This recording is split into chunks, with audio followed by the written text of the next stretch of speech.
Good afternoon all. To the whole planet Earth out there, whoever's watching, wherever you're from, welcome to Djuma Game Reserve and welcome to our live safari this afternoon. A wonderful afternoon it is. We've had a lot of that weather move away. So it's a little bit, I guess it's partly cloudy or marginally cloudy. Clouds on the margins of the sky, not much up ahead. And a lovely hot afternoon. Quite a contrast to the weather that we've had over the last 2 days. With the rain and the overcast and the cool weather. So all back to summer. And I hope we're going to find things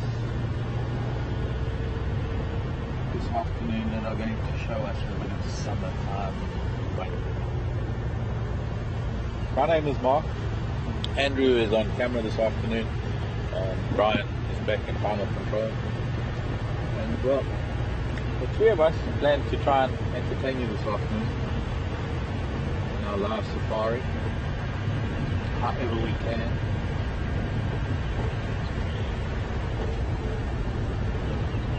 Preferably by showing you some animals and birds and flowers, maybe an insect or two.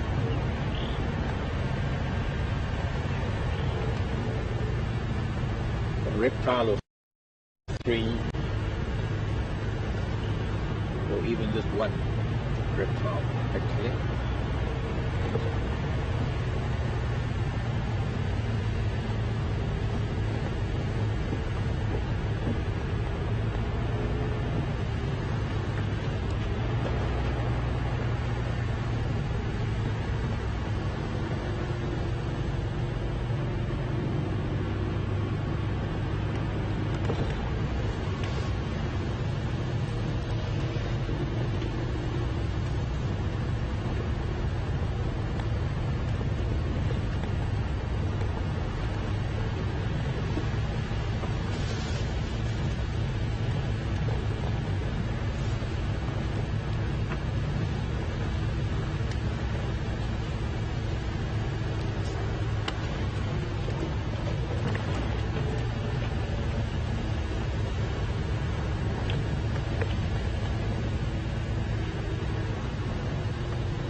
Clean slate this afternoon.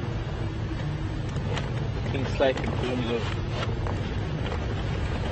we don't have anything up our sleeve. Sometimes we're lucky enough to have something up our sleeve, some tracks, something we might have found in the morning that we can be fairly sure of where they will be in the afternoon. However, today, well, we had some aliens at the end of the drive this morning, and I'm just been listening to the radio, and some of the other guys are heading towards where those ellies were, but I don't think it was an elephant more than different.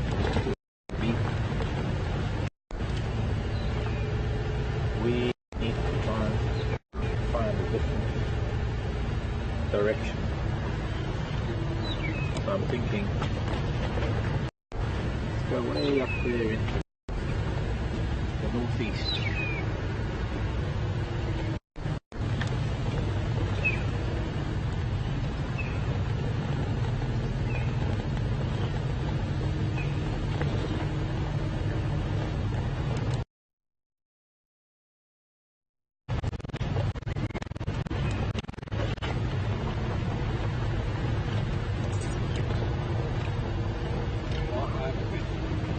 You have a question.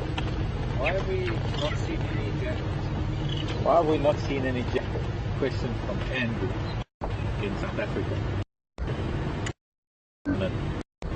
Sitting on the vehicle. Mostly, well, the reason such structure. Not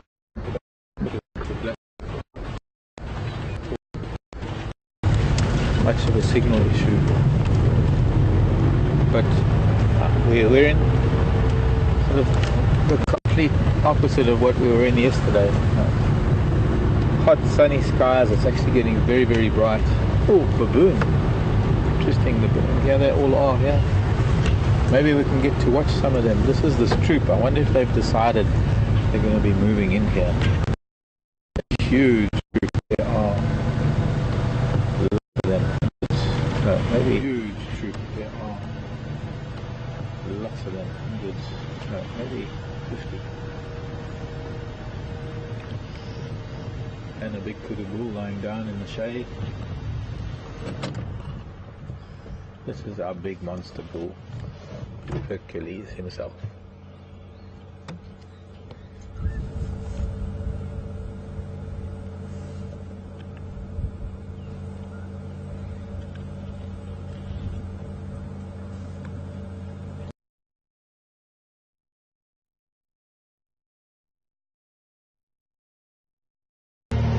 Brutal in the sun, exceptionally bright. I'm sorry to get you standing, Mr. Bull, Mr. Kudu.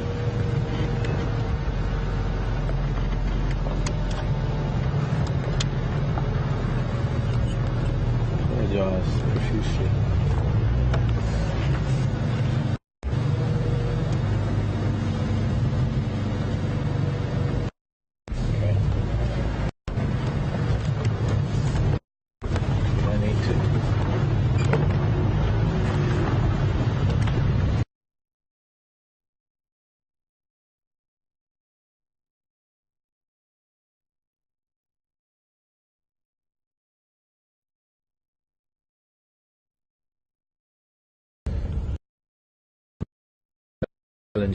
Or you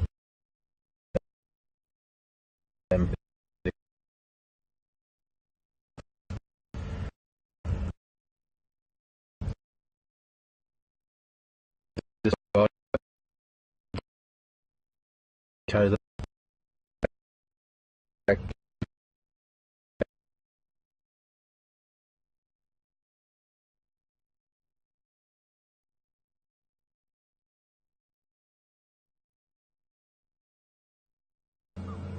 Interesting behavior, that baboon in the background pulling off bark. Not only elephants that pull bark off trees. Probably trying to get to the gum. It's an acacia, and who knows what it is that a baboon wants out of the, whether it's the bark or the gum. Another one here in the foreground, this little one. Also getting to edges of where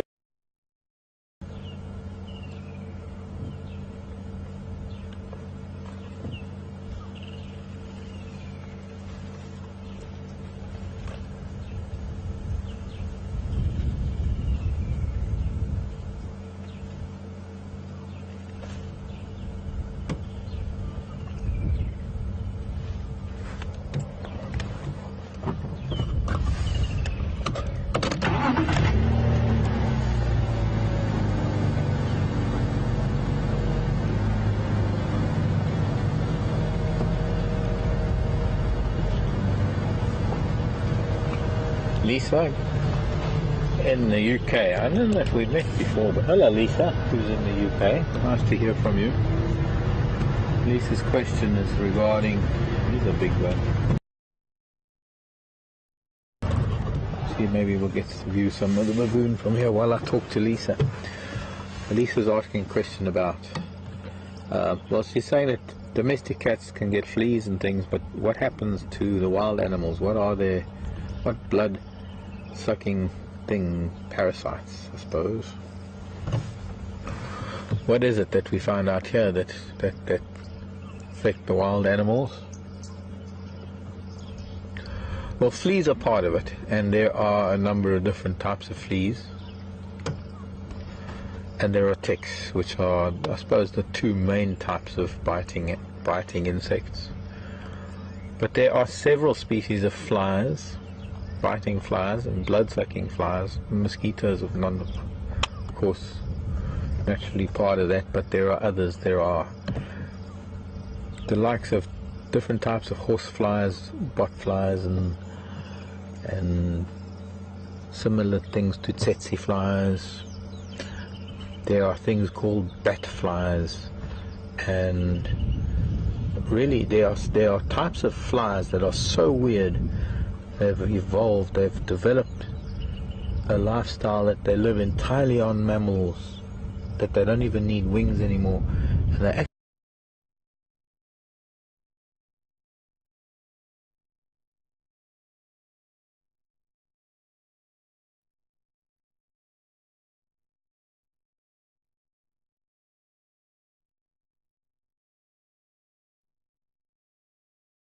actually look like ticks because their legs and bodies have developed the same type of I think you can be thankful that the kind of biting insects and arachnids and things that you'll find out here in the wild would completely overwhelm a domestic animal.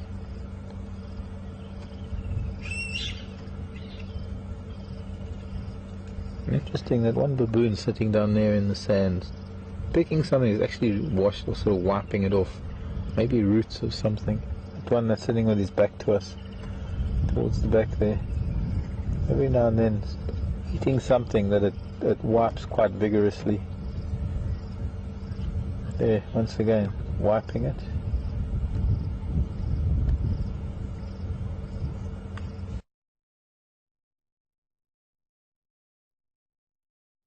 It's hard to see with his back to us.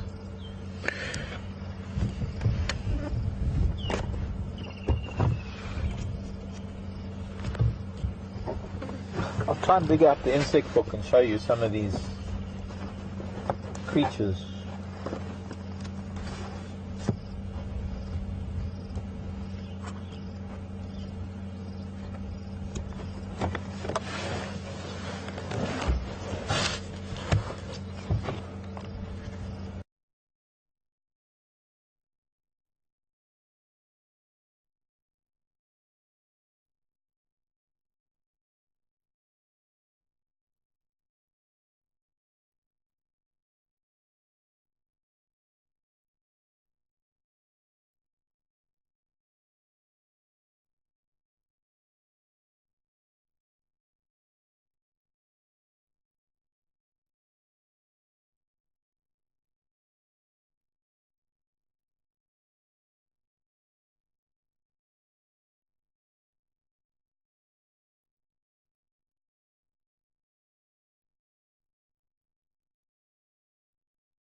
Some of them. Of course, the one thing that I did forget about mentioning with the lice, the different types of lice that you get that live on animals' bodies, they're almost microscopic. They're just permanent parasites on birds and mammals, and they can be very host specific. So almost for every type of animal or bird that you get, you're going to find there are different types of lice, and they are only one. Of course, there are also very much the same.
couple of tortoises moving around because we had the rain coming in yesterday, but well, might be humid enough, might be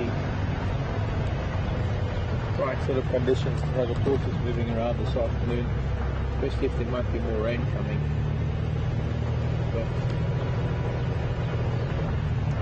not really something that we can go and set out to look for. That's something that we might happen upon to knows that.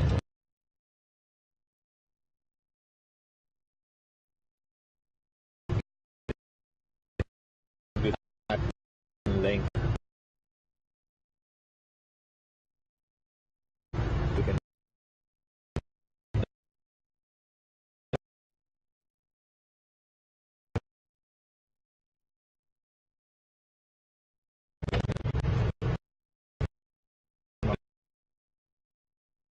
use in forensic photographs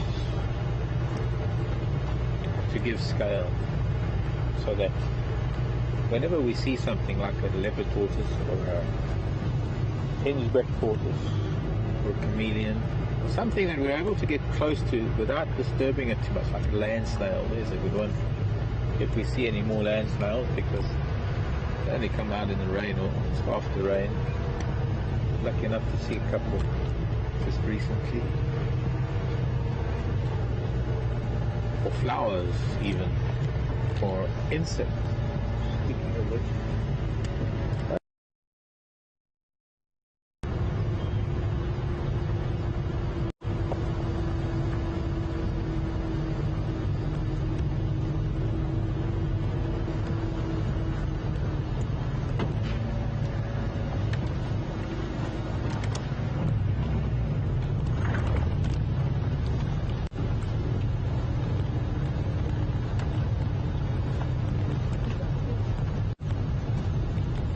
wonderful. Thanks, Brian.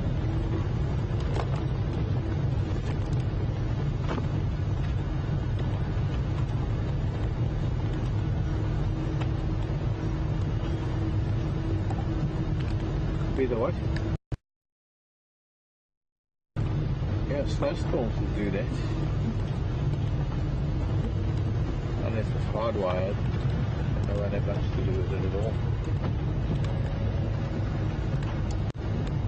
Or, I don't know, maybe. I don't know much about that whole technical thing. Still got to come down from the satellite. Maybe the storms are blocking that. Who knows? Who knows? It is a little frustrating for all of us, I guess. I wonder if what I'm saying is in complete sentences that anybody can follow what I'm saying.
feeling of being looked at. As you know, it's not only us that feel it, but it's universal. Everything in nature gets that little tingling when there's something looking at it.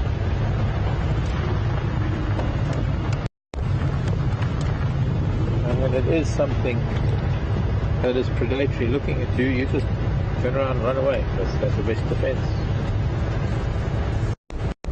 We're seen as predators, although we're not really active as predators. I think animals just don't know where we're coming from.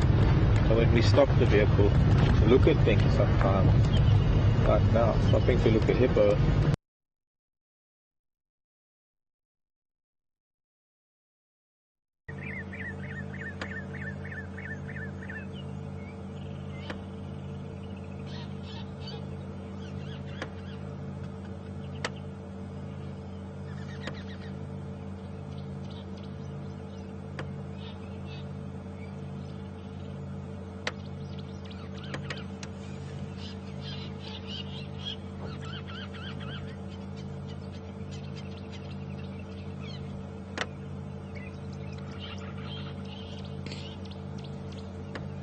this water really does look inviting, I have to say.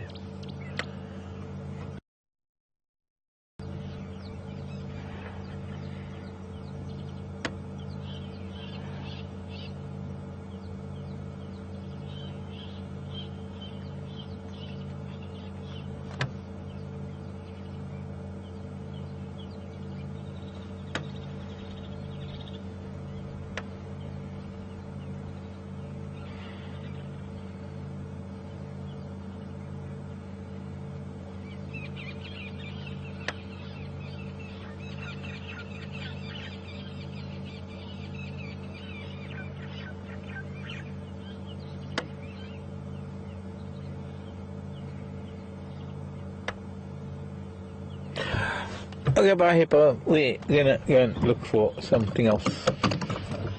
Thank you, Hippo.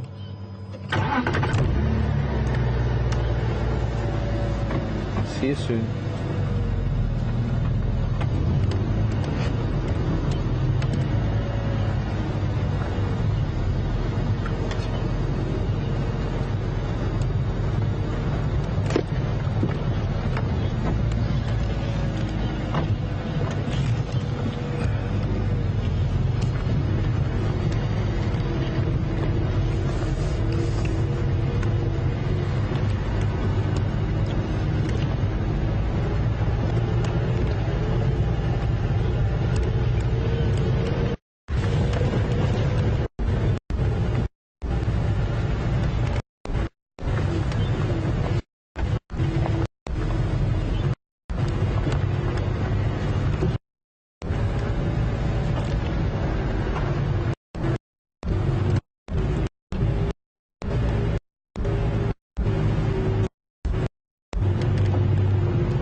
is still streaming problem.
Nice to just check the top corner of the property. This is our northeastern corner, actually, the most northeastern point we can ever get to.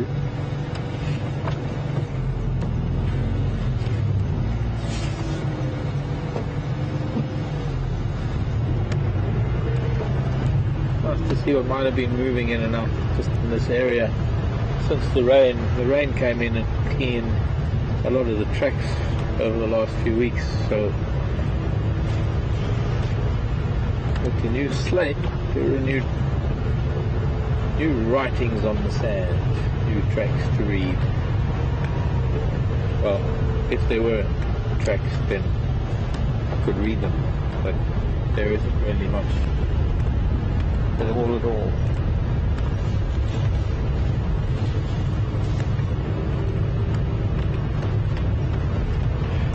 Not yet.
That's good news.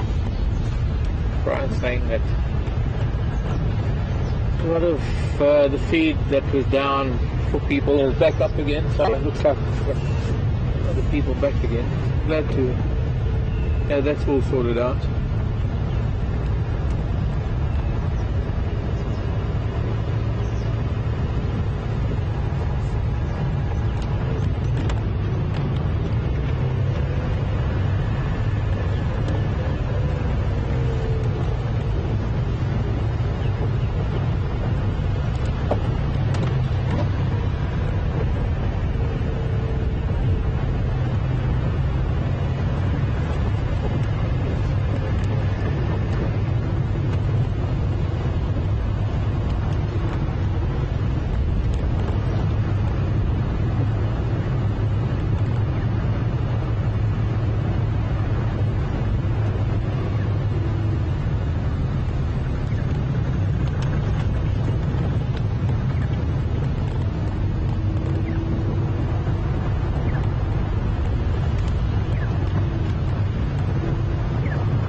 one of those days. Well, it happens a lot when it's warm.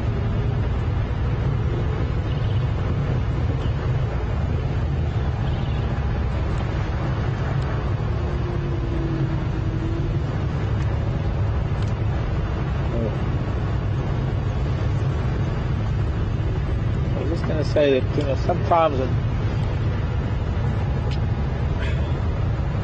the bush, where I'm trying to find a way to explain why we're not seeing anything, why I'm not talking, or why there's nothing happening. This is just the way it is. This is real life nature. This is, some days there can be so much happening, and there can be some we don't know where to go first. We don't know what to look at first. There's some days that, because of temperatures and because of weather, that animal behavior changes so dramatically that, well, you can drive around for an hour or two and there's just nothing to be seen. Although it's times like this that maybe are the times when there's most likely something to just pop out of the woodwork, totally unexpected.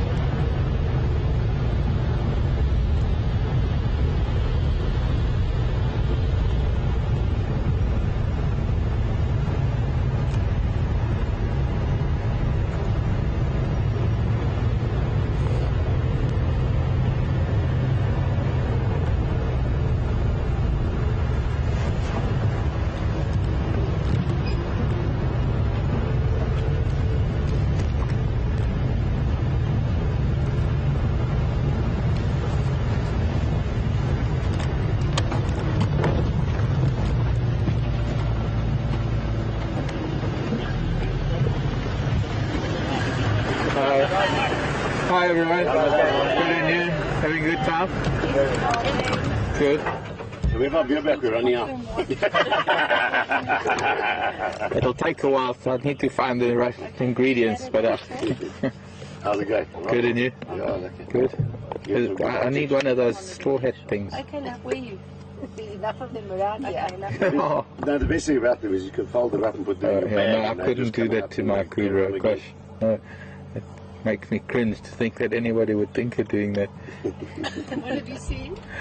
It's a bit of a quiet afternoon this afternoon, but it's temperature. We've just had cold temperatures and now suddenly hot. It's almost like the reverse of what's happened yesterday. It was hot and then it got cold and things were hiding.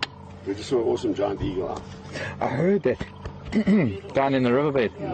Very, very Wonderful. close, like just here. Just close to, when you get into Trinidad, you just go down to the north along there.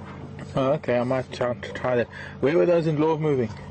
They are just crossing the road to the old community there. Oh, so they're coming this way? Yes. Oh, that's nice. I'll go find them. You saw the zebra looked like it was dying. Yeah. Yes, you know, on Zoe's. Yeah. It was strange. I went to our mast there this afternoon and the stallion was standing in the road. He wouldn't let me pass. And I had to go and collect the batteries at our mast and then take them back to camp. And when I came back, he was standing in the road again and he wouldn't let me pass. And he showed me that mare. It's almost like he pointed to her and said, help me out. Yeah, I want to look, Mama Fuzzy's. And I said to him, I mean, he was standing right next to me. I could have patted him. Doing the same thing. And I can't help him. What? I'm going to put a mare in the back of my Land Rover and take it to the vet. What do you think's happened to her? I think she might have either pulled a muscle. I don't know. It looks like it's hip, the way that she's walking. She was down. No, She was down? Yeah, she was down flat. Okay, I must go and have a look. Could be, but it was very clear that he wanted, that he was trying to attract my attention when I went past there. Was it the same for you? So was she up and then she... She was up and she was feeding, but she was clearly in agony. She was clearly... Maybe a snake bite or something. It's possible. I thought maybe a pulled muscle or dislocated hip. If another mare maybe kicked her. She's down. Okay. Well, yeah, that's sad. There's very little that can actually be done, you know. It's under the circumstances, the amount of stress that she's in already, to dart her would probably just to kill her already. But also just to... Anyways, I'm gonna go that way. I'll go and see and have a look. Have a lovely evening. Nice seeing you again in daylight and all. Cheers. Bye. Bye.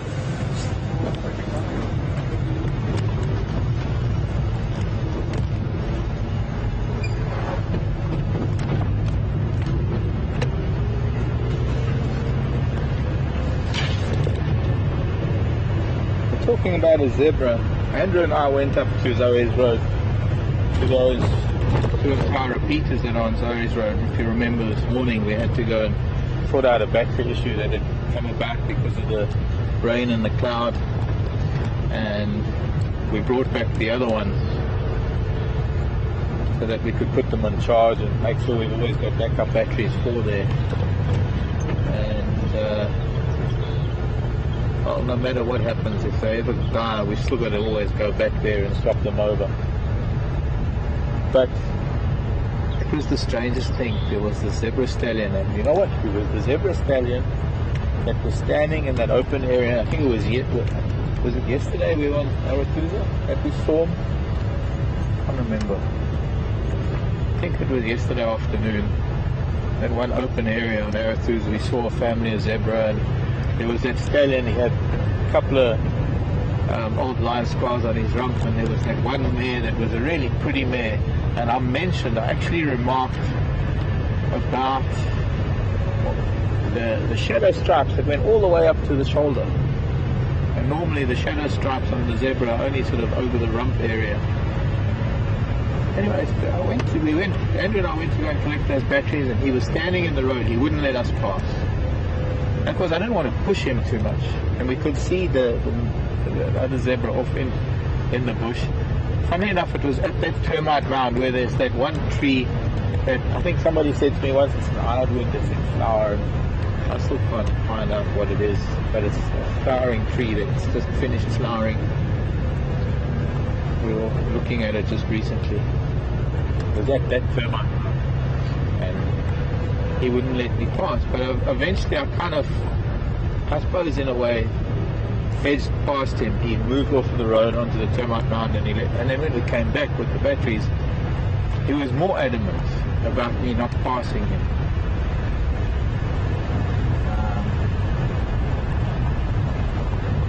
And I got the strongest impression, the strongest feeling that he was drawing my attention to something. And then of course we saw the mare, although Andrew had seen the mare on our way there, but we couldn't, she was so far in the bush we couldn't see anything. And now this parrots, kingfishers.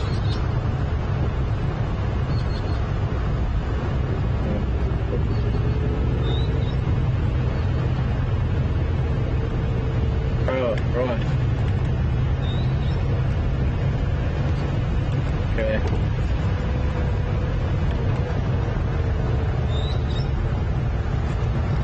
Okay, I see there's Andrew's, or rather Brian's telling me there's a fire burning, so I need to put it out. I think there's some elephants up ahead. Folks, this isn't the last drive. I'm still going to be here tomorrow morning and tomorrow afternoon and the day after that. This is not the last drive. Parrots making a noise.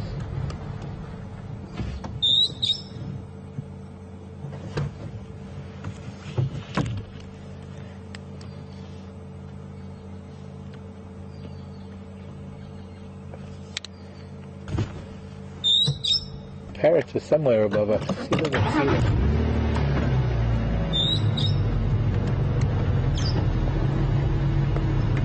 Let's find a parrot. There's a parrot in this marula tree. Find it. Andrew and Gat? Can I join you?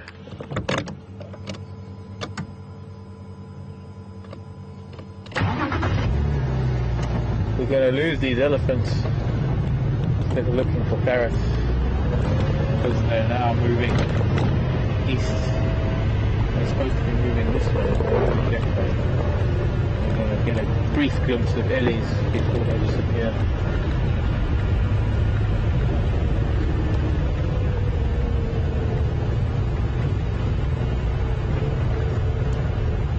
One bull for now.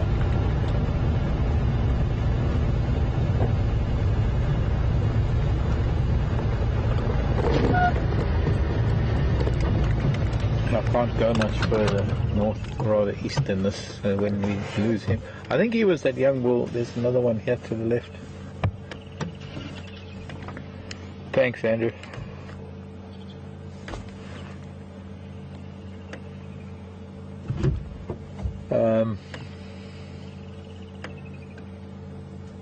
Sadly, unless they come back a little bit further to our side of the world, I'm just going to have to move out of the way for Andrew.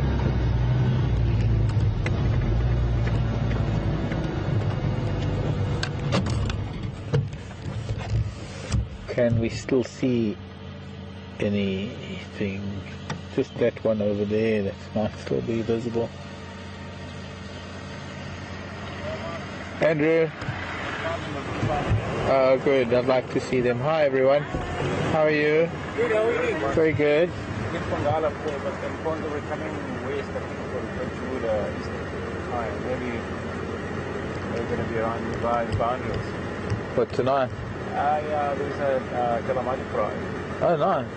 We'll let them push camp, but then Ponzo has to pushing west. But I don't think they've crossed yet. No, they haven't yet. Oh, thanks. Maybe they must be still in yeah, but I will let you know. Thanks.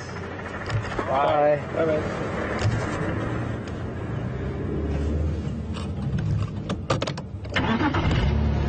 Talamati pride of line I don't even know about. So, you know about the Talamatis?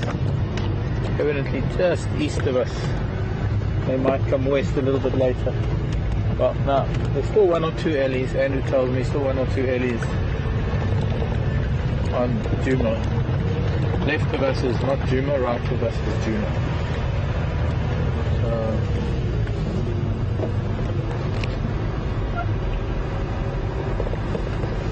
Still maybe one or two ellies on our side of the fence. Fence being the road.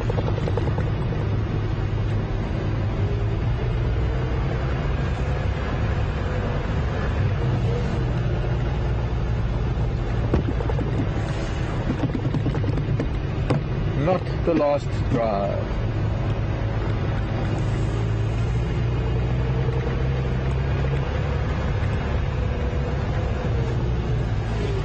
Don't know where it came from that it's the last drive.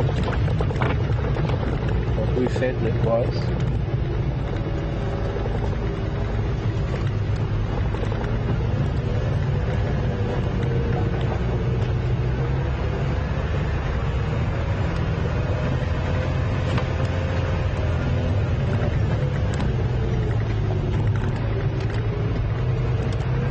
Past the old hyena den now. Andrew says he thinks there's still a ellie with a calf here somewhere.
Somebody told somebody who told somebody, and they told somebody who posted on Facebook about somebody who said something about somebody saying something about the last drive being today. But nobody knows who that somebody is or was. Or was it based on 2 weeks from, or what? That's only a week.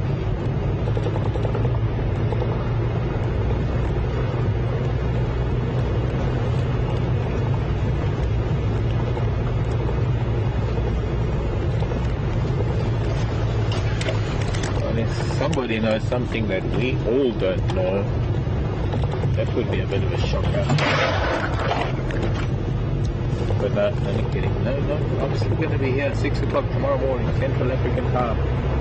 We will be on drive looking for more of our wonderful wildlife. I don't see this car park that Andrew was talking about. There's this little further down.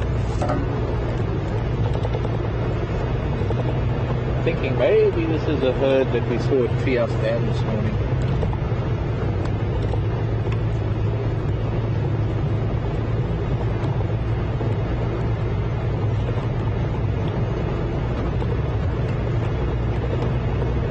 I'm not seeing anybody in the form of taxidermy.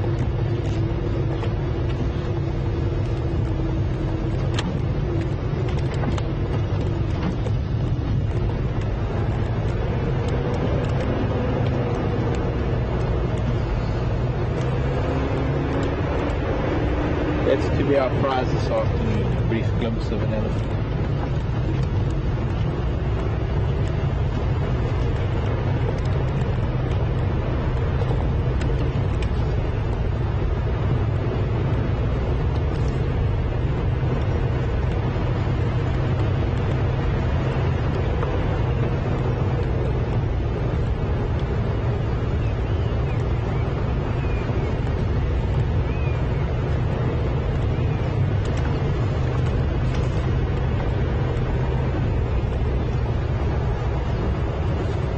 Maybe there are more elephants in the world. Maybe, but they are. But maybe they're in our world. Down there, maybe where that vehicle is. Maybe there are more, at least down there.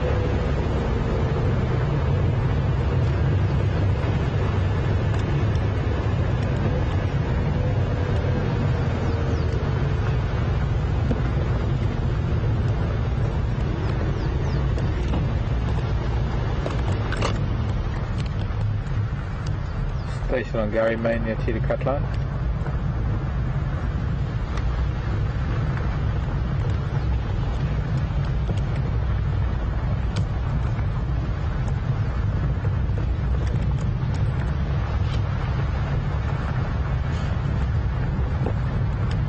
Chitwa.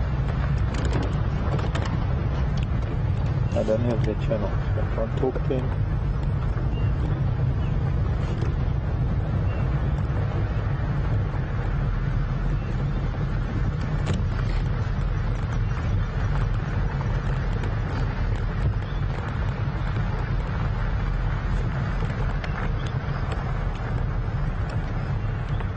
There's Nelly over there.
What is she eating?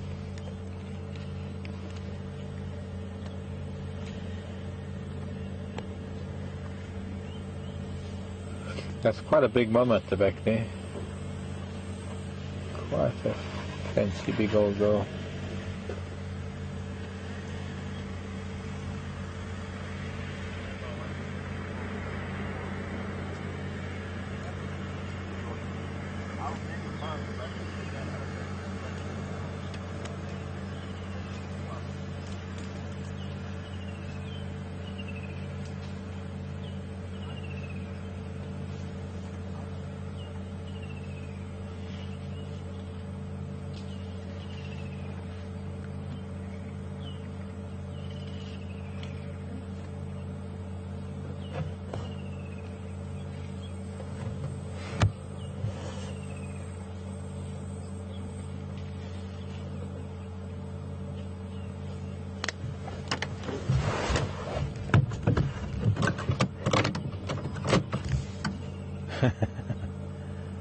Oh, your mum is leaving you behind, is it?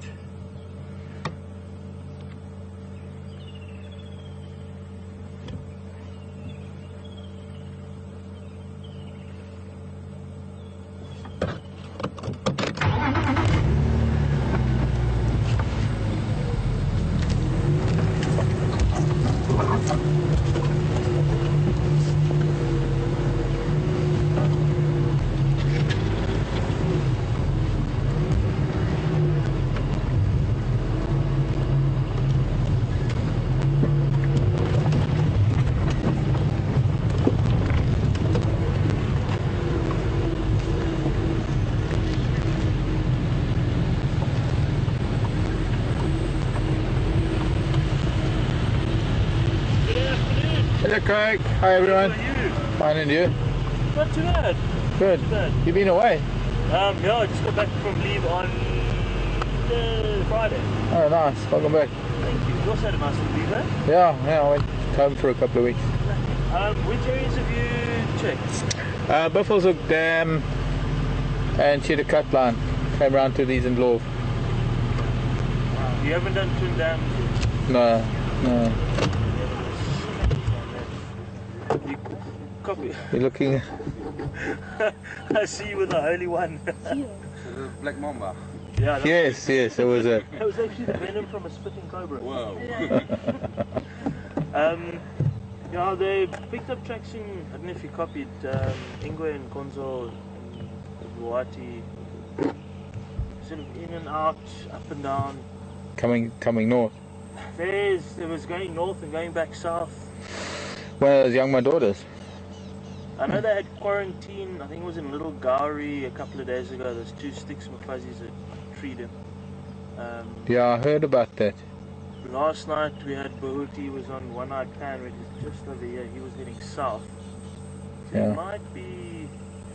Also, I'll check that one drainage line that goes up at sort of southern side of Elephant Skull. That's not a bad idea. Yeah. That's I'll just want to talk to some elephants some more. Are they moving through the... There's a couple of Mafazi with the Mampimpan here. There were 2 young bulls that already crossed to the cut line. Okay. Alright, look, Okay. yeah, I'll keep you updated if I find anything. Okay. Bye. Bye. Bye.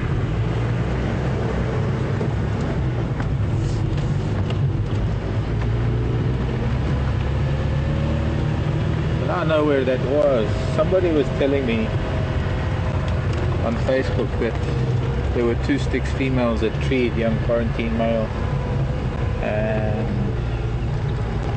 saying it was on Arathusa. It wasn't on Arathusa, it was here on Little Gowrie, not far from us, just near Baboon Pan, I guess, somewhere in south of Treehouse, or the Twin Dams. No doubt an Arathusa vehicle that saw that. Ellies are now here. We're close to the hyena den again. That one through there. No. See, this is the youngster. We'll see if we can gonna go do this little loop again. Find these 2 early cows that were here. I remember when this tree was standing. This is wow. Huge, broad pod false thorn that has been felled.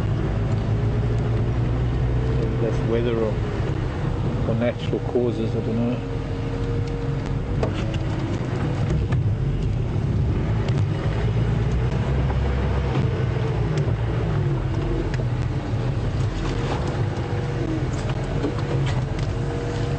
She's a pretty girl. I think I recognize this old girl. She's a really pretty old Ellie. And calf.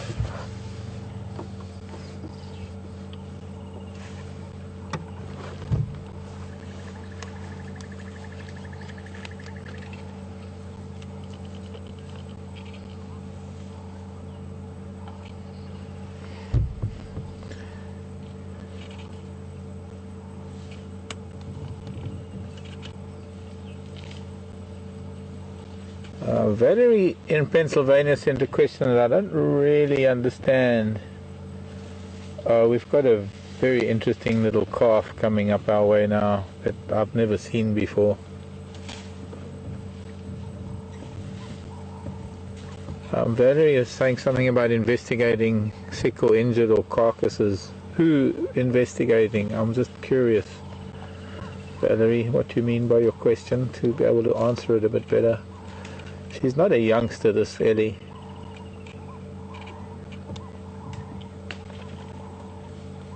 Oh, have I seen the Ellies? Okay. I thought you were talking about humans. There's a really sad little calf here that I think we need to all adopt.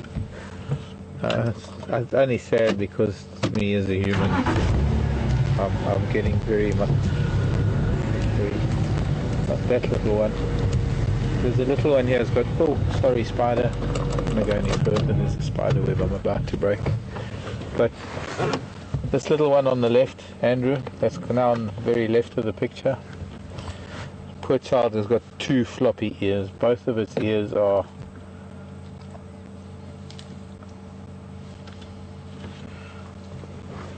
it's just a funny little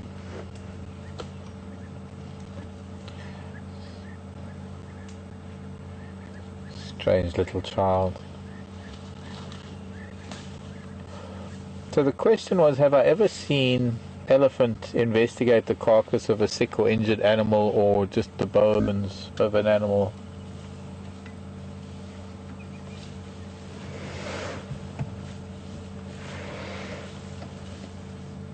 Hello, Mrs. Ellie.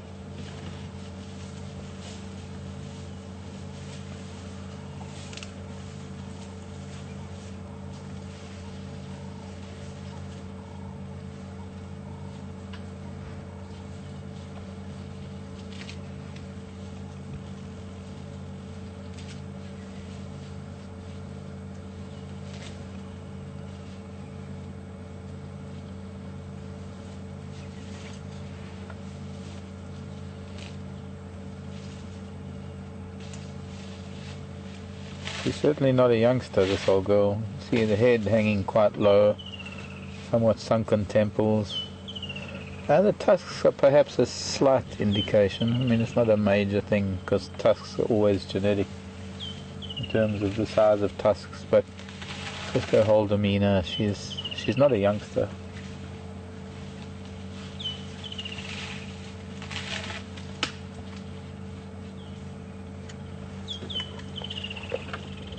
Something been stressing her out a little bit because of the temporal glands leaking.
Lenny wants to know what causes the ears to collapse like that, the cartilage, and whether they'll be less effective at cooling.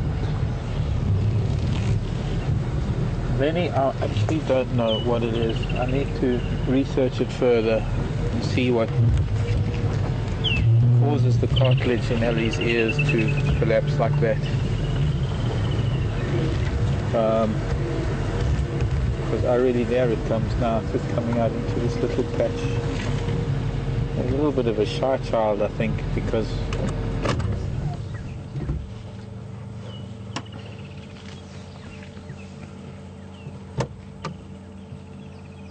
And yes, I would imagine that it is considerably less effective when it comes to cooling. They're not able to flap them as much, apart from the fact that the network of vanes that are meant to act as the coolant are then exposed on the outside, so they're actually, if anything, it's maybe going to overheat the Ellie a little bit more. Oh, look, this little one wants to charge us. Hello, baby.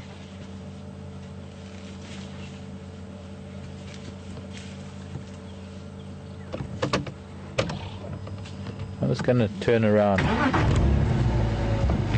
conveniently in a nice little spot here where we've got a bit of space to maneuver.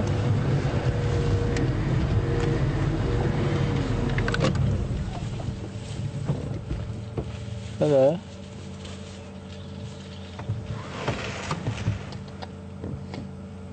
Hello, little girl.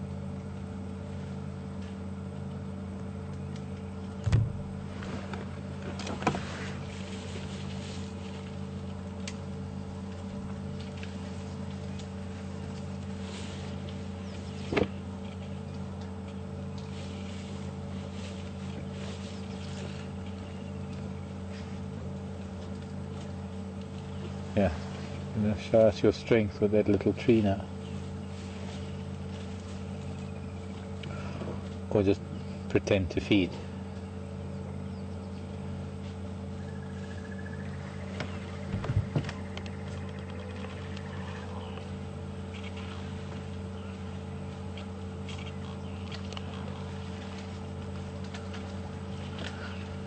Raisa, difficult to answer this question, Raisa, because I'm not too sure who we're referring to. But that big matriarch we were looking at now, that old girl, she's got huge memories. So I'm not too sure who you're saying it's not her little girl, because her teeth's not swollen. But certainly that big female, she's got exceptionally large memories. I think it is probably her child. We need to turn around and try and follow them again.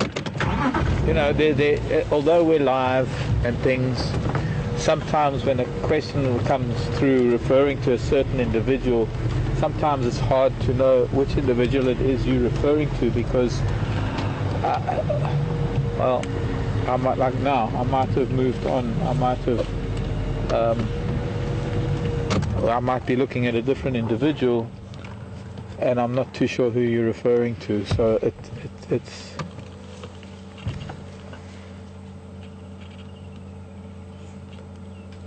there is always, as live as we are, it still takes a little bit of time for the signal to go from me to Brian in FC, from there to, I don't even know where it has to go, and then undersea cables to Europe, and then to London, and then to satellites, and then to the world. So as fast as communications are, there is a little bit of a delay. And as fast as a question might be able to come in, sometimes it's difficult for me to know who exactly you're referring to, because I might not have that individual on camera anymore.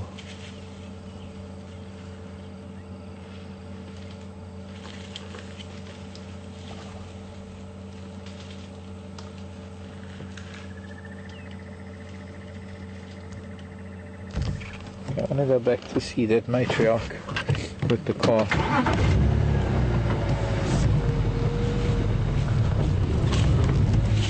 But it's just a child, really.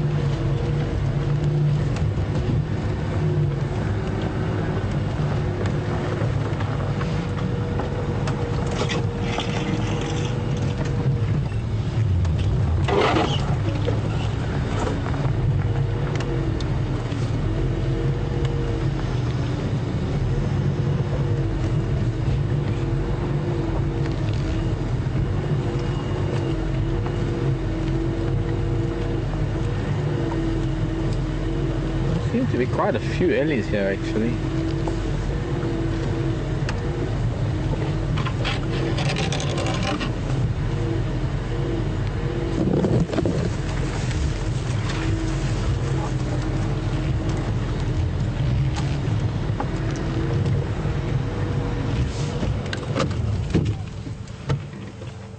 elephant. No, just quickly on that big female.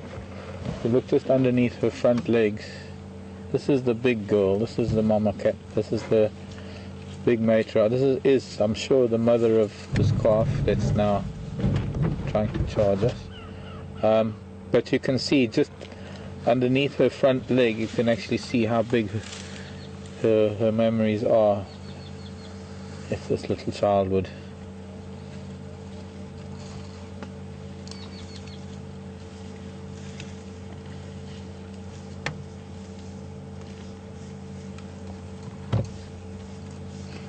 It's suckling. No, not suckling.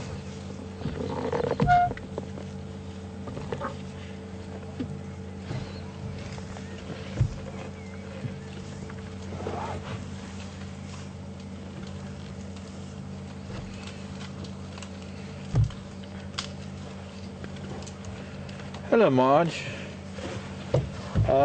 Actually, it's something that a lot of people actually don't realize, is that the memories of an elephant are between the front legs. And here's another, that's just like big boobs, you know, really. Some people are offended if I say that, but really, they are. Two memories, one pair of memory glands between the front legs, much like humans. I think the only other animal is a bat, maybe.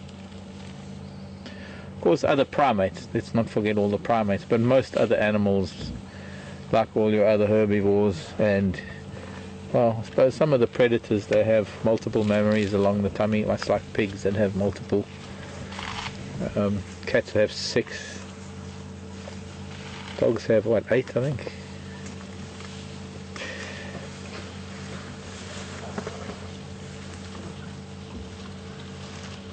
The little one was sucking its trunk like a human baby sucks its thumb.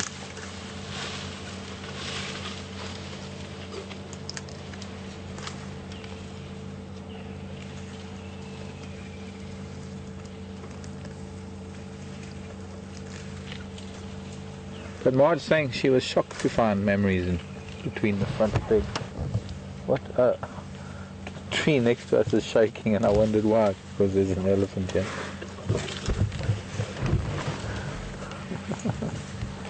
Hello, baby girl.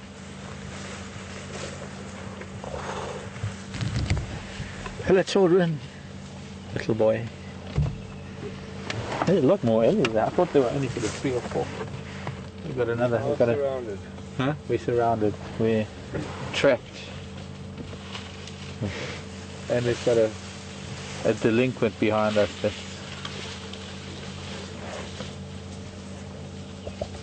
having a tantrum. There, show that memory, because she's standing in a way that we can see them. But yes, there is this big female. She looks like she might have a baby inside her.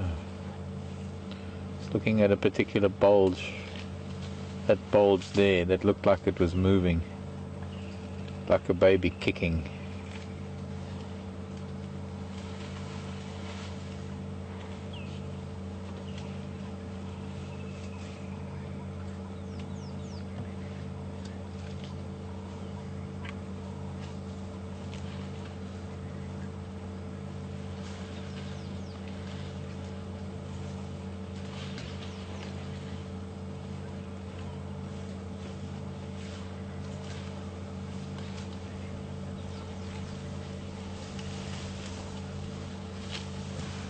Hello, Norm. Interesting question. Norm wants to know if there's a certain age when elephants won't come into heat anymore.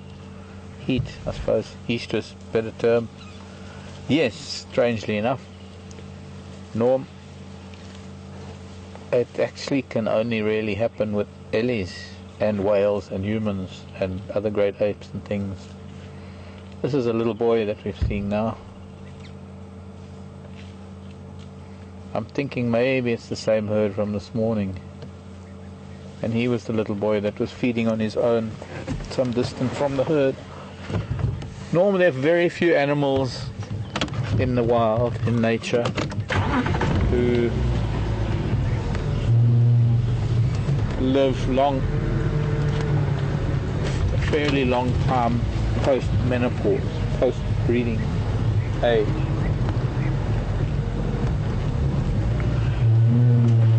elephants are one, and part of that is because of the tight maternal line that exists in the matriarchal society of elephants, in that there is so much to learn and there's so much knowledge that needs to be passed on, that it is actually vital that old lady elephants, after they are no longer reproductive, in other words post-menopause, are still functional to the point where they can sniffing the hyena den, sniffing the one entrance to the hyena den, this little girl.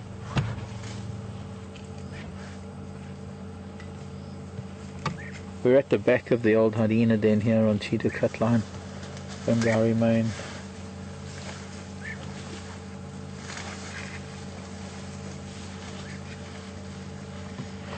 And so there is so much knowledge that needs to be passed on, but not only that, there is so much that the old matriarchs can do in terms of assisting with maternal care and raising of the children, teaching of the children, that it is actually crucial in elephant society that they stay active for years after they're no longer reproductive, as opposed to most other animals. In fact, a lot of other animals, once their reproductive cycles are over, they become, well, we term it senile, and that senility, I suppose, mostly referring to the fact that they're no longer reproductive.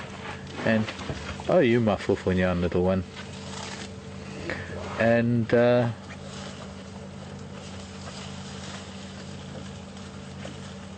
in the process play a very big role in society. Move a little bit forward.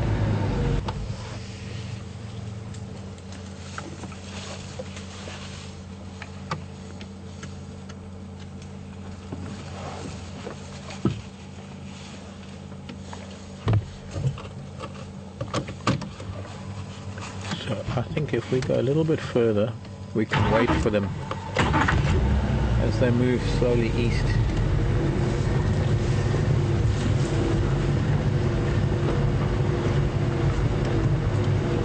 To a point where we'll be able to see them nicely, because as long as you can see the big old girl, the old matriarch, looks like they might even cross the road back to this little waterhole that's up here on the road.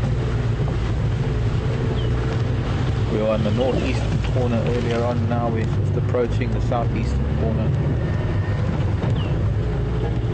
And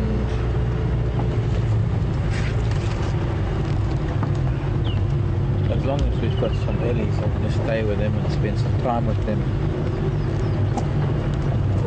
But nice to be able to get into a good position where we can watch them nicely and not interfere or not hinder their progress,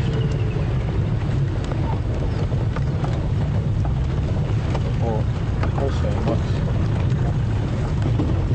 upset them in any way.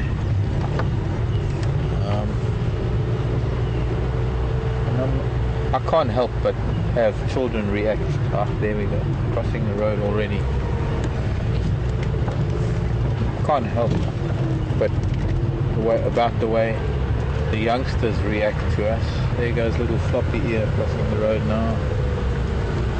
Funny how quick it happens when they do. And here come the rest of the clan. I don't know, for some reason the matriarch decided that it's time to go south.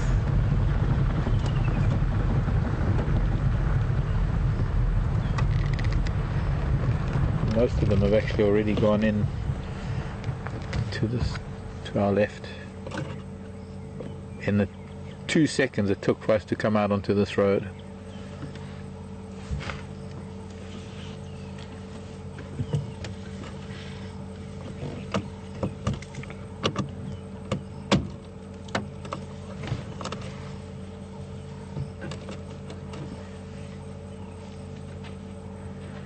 It's the cheeky little girl that's been displaying at us all day, well, since we've been here with them. She's playing guardian of the herd.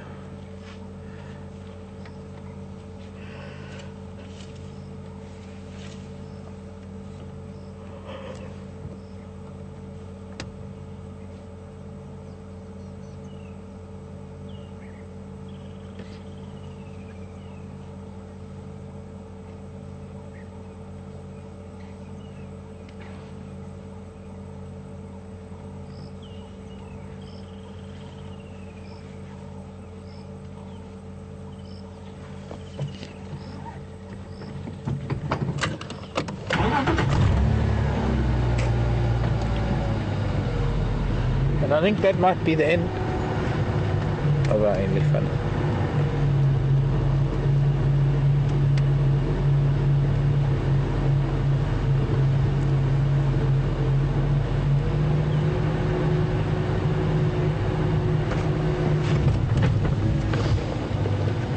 Janet in Baltimore, that large Ellie that was lactating, that I thought might be pregnant, could she be lactating because she's about to give birth? The thing about Ellies, Janet, they're not like other animals who only really lactate, or whose memories only swell up when they're giving birth, or when they're coming into, or when they're lactating because they have children. Elephant, once they've given birth, it's pretty much like humans, in a way. Now, there's still a couple more coming across the road. Sorry, baby.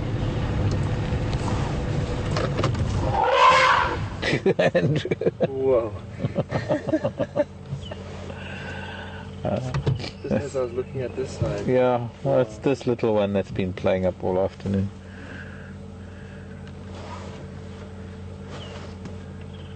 I thought that was us. I should have warned you.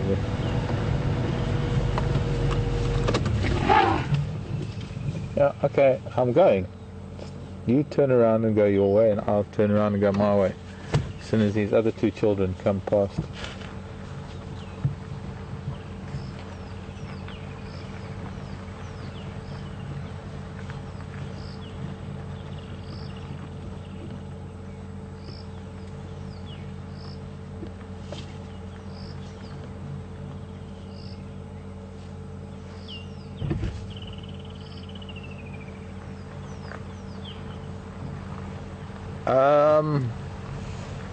Sometimes it's hard to tell because their memories are enlarged from the time they give birth for the first time, and they don't shrink really, and then it's hard to tell when they're lactating, because sometimes they can lactate for a long, also they can lactate on demand in some cases if they need to, for a calf that needs milk, if they've lost their mother.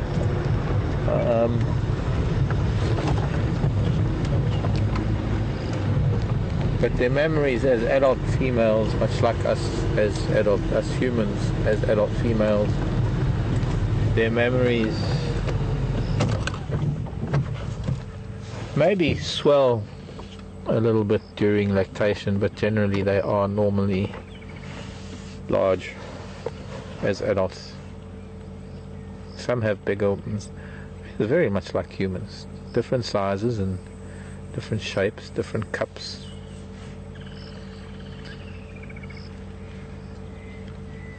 An elephant 336D.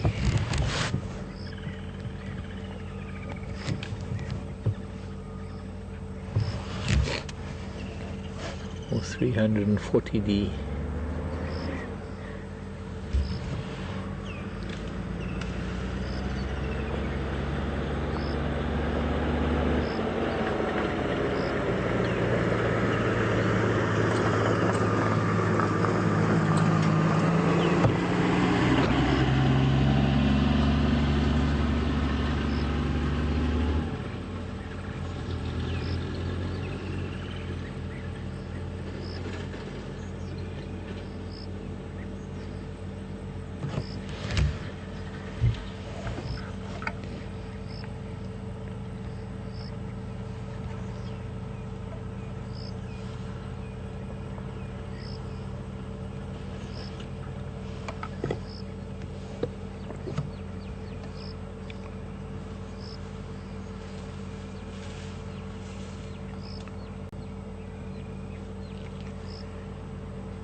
Hello, Anne, wanting to know if that youngster that was going a bit crazy now was the same youngster that was having a tantrum on Scott's last day. No, that was a younger one, and that one had one floppy ear.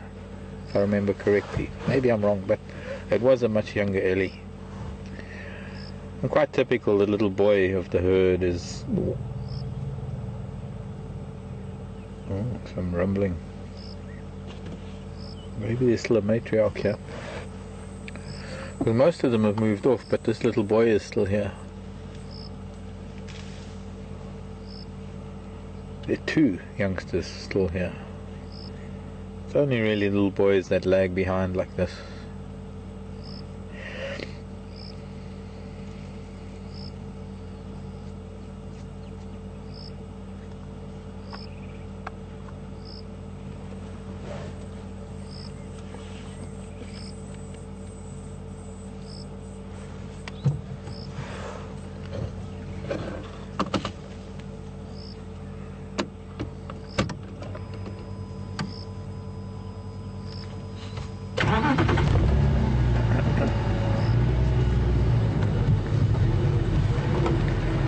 Hello, Carolyn.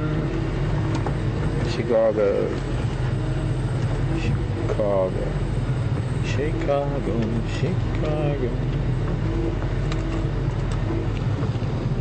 Elephant sounds.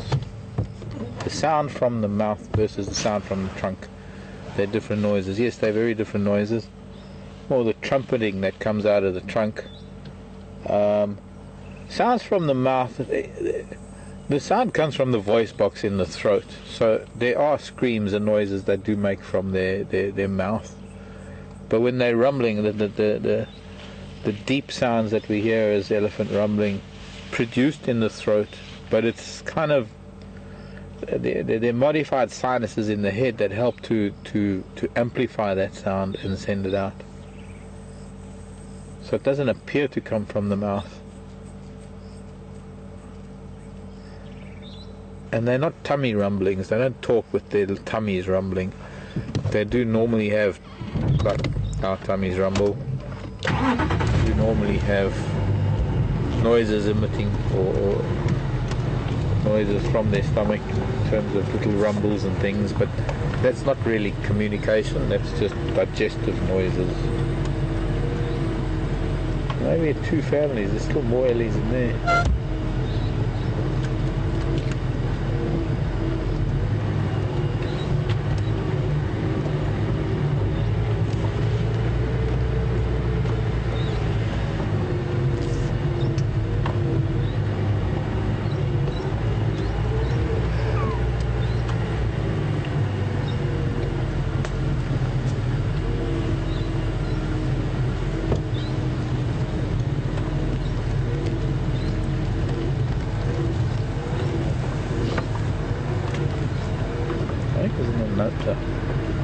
Different family here.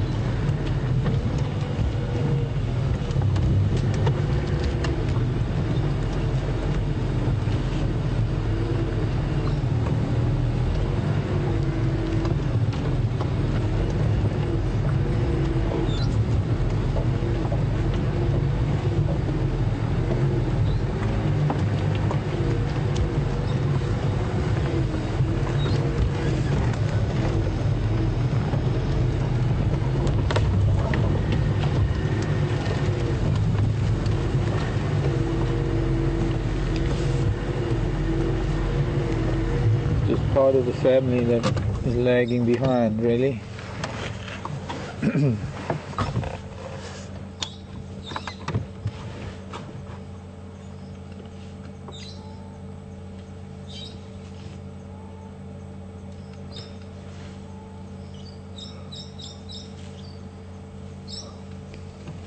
Oh, hello parrots. There's a pair of parrots fly over, that squeak that you heard.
Also a pretty cow, this one.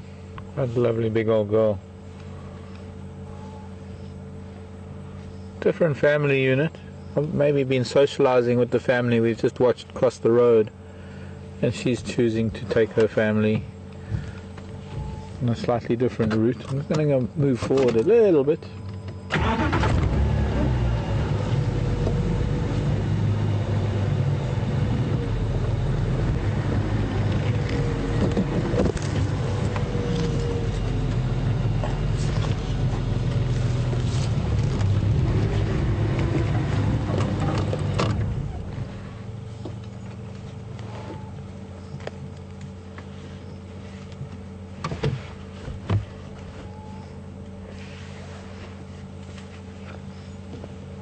This is her little boy, and coming up behind him is her other little boy.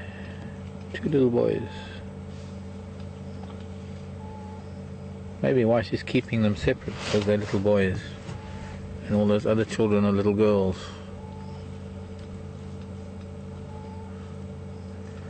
No valid reason why I should say that.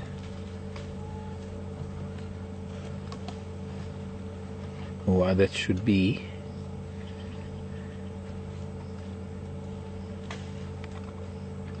It's just a different family.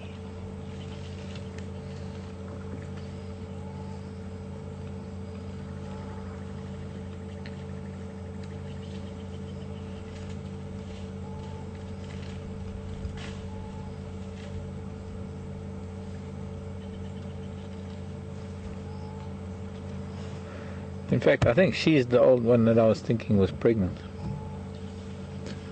That was with them. She's looking very, very round.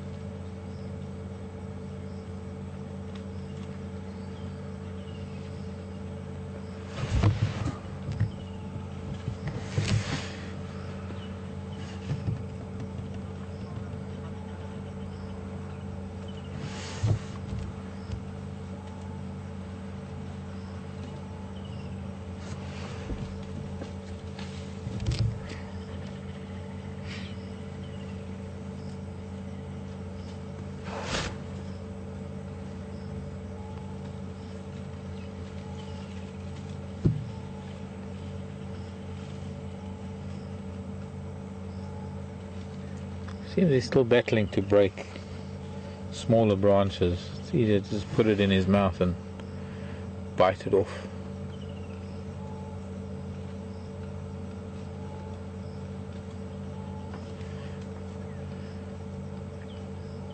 I guess, see, he's trying to use the bottom of his tusk to snap it. I think he hasn't learned that he's got to use the top part of his tusk as a lever. So, and there are a lot of thorn. That's knob thorn that he's eating. Just puts it in his mouth and bites off all the leaves, thorns and all.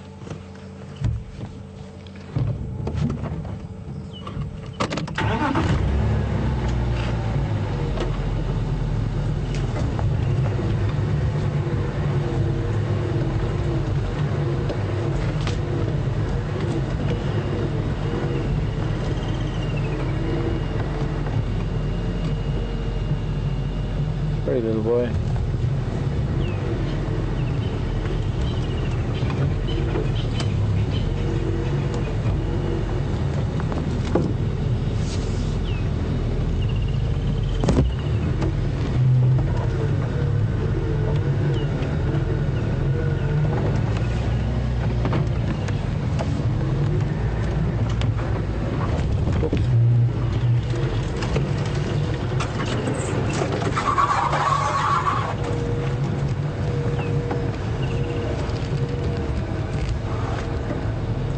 Hello, Theodora.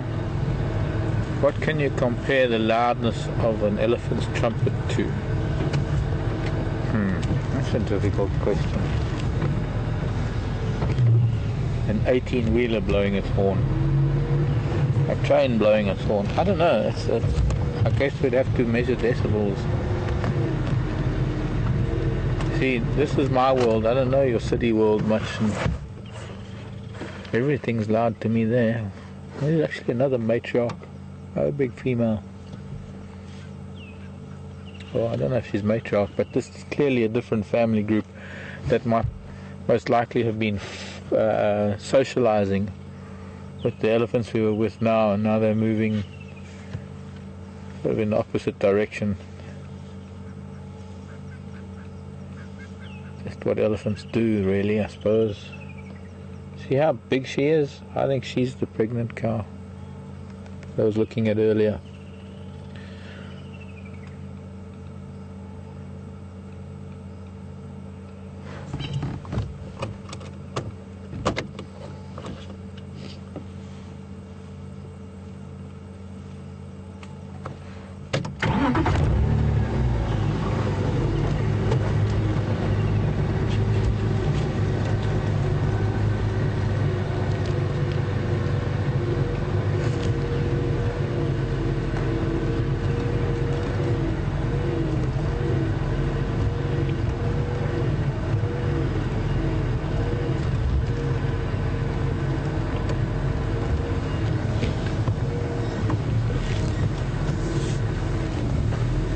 Hello, Peggy. Interesting. Peggy's saying this little boy that was trying to break branches with his tusks. How old is he, and isn't he likely to have big tusks? Because look at this little one rubbing against mom. Now she stopped. He does have fairly large tusks for being such a youngster, and I'm guessing maybe about 8 years old. Not this one, this is a different, this is the younger boy. The other little boy we were talking about. I suppose he might be quite a big tusker if his tusks are fairly large already in proportion to his size.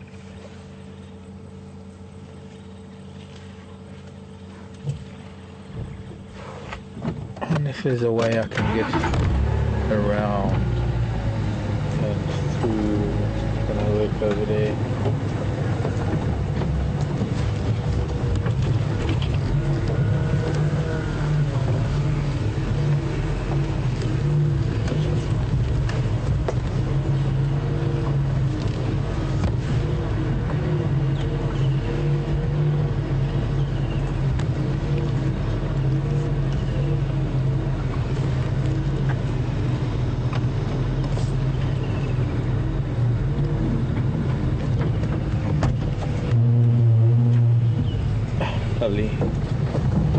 Lovely sky this evening. Oh.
Still quite deep in the bush.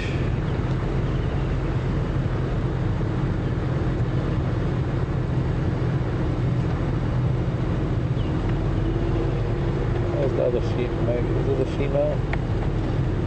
I'm not sure.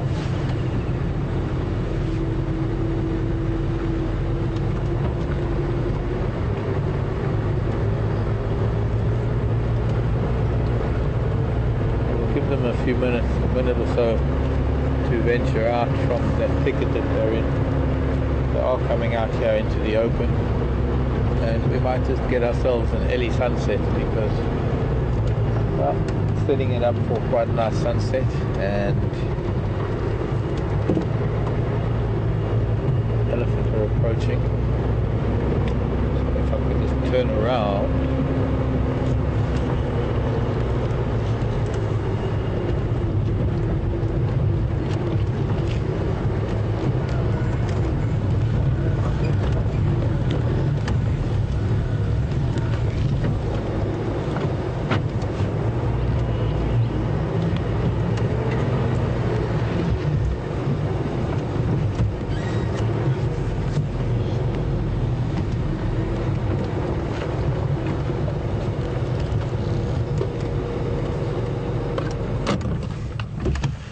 Maybe we'll get some elephant coming into our sunset in a minute or so.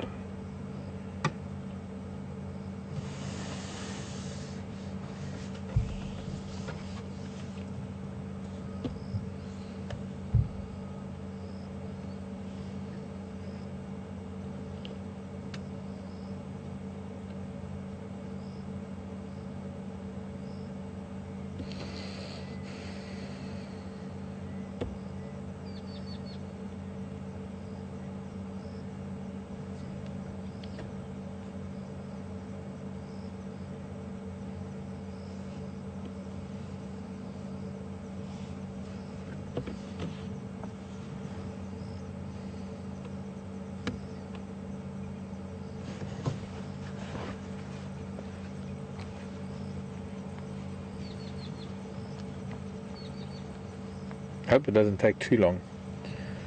Lovely sunset, you can see the mountains in the distance.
Maybe we better go and look for them again. I see one straight up us to Oh, there. It's just coming through now. Really pretty. Look at that. You can see the Drakensberg Mountains and the rays of sun coming through.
They're not in much of a hurry, these Ellies.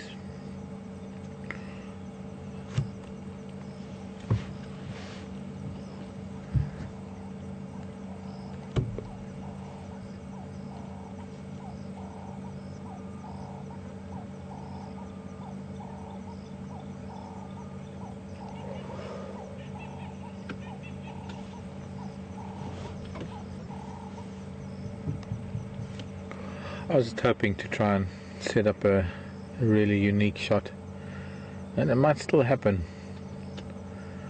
It's a really hot afternoon and not much is happening, and while we've got some Ellies and a beautiful sunset, it's really sad to go anywhere else and try and, or rather have nothing as opposed to this. But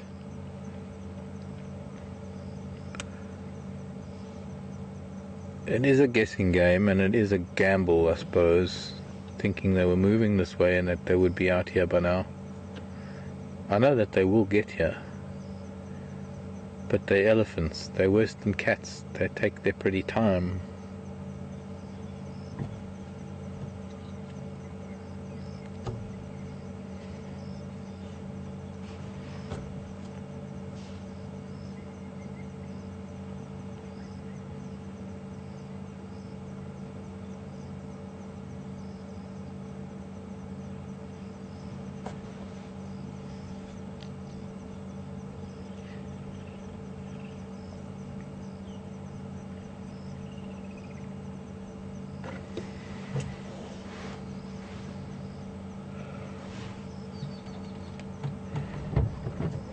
Okay, we'll catch up with the sunset shortly. Let's just roll down the hill, see if we can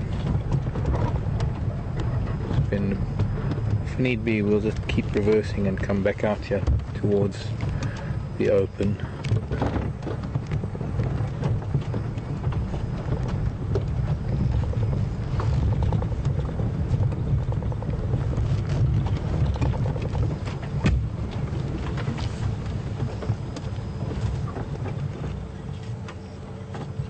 Gravity a little bit more, no more.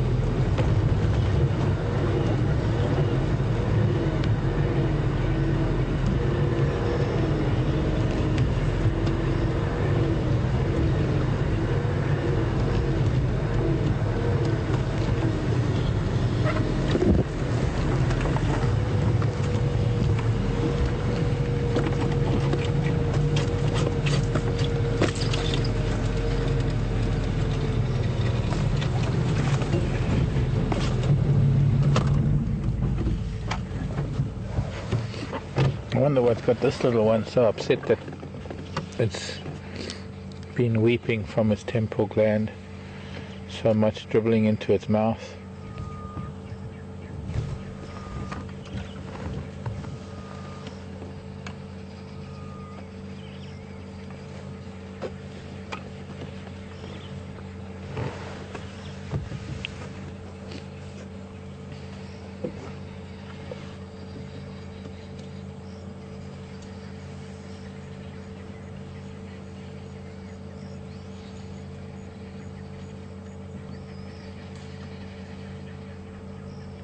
Hello, high five.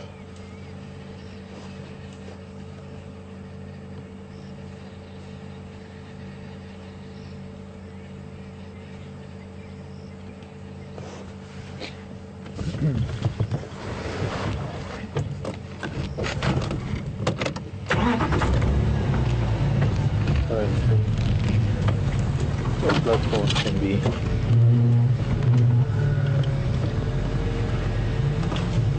Quite catchy.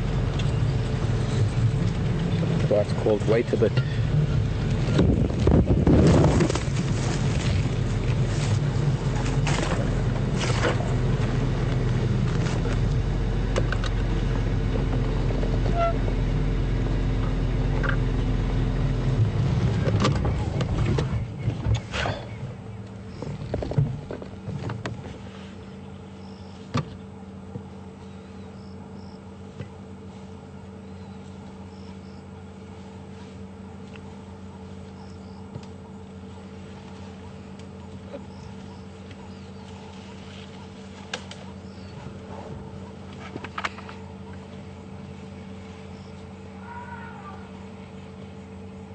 interesting, there's still even more elephant west of us. So this is this is clearly a gathering of a number of different family groups that must have come together today. And we've just seen some of them in the morning that might have been invited to this soiree, this get-together. Just heard elephant trumpeting quite much further to the west.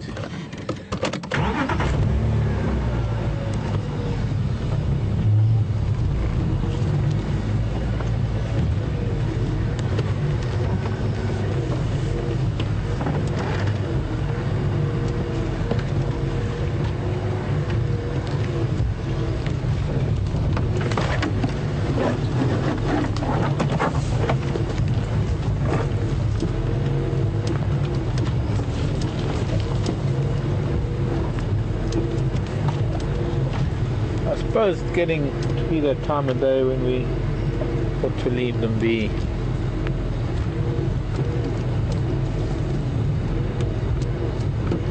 Shortly. I want to see if we can't just get an early sunset here.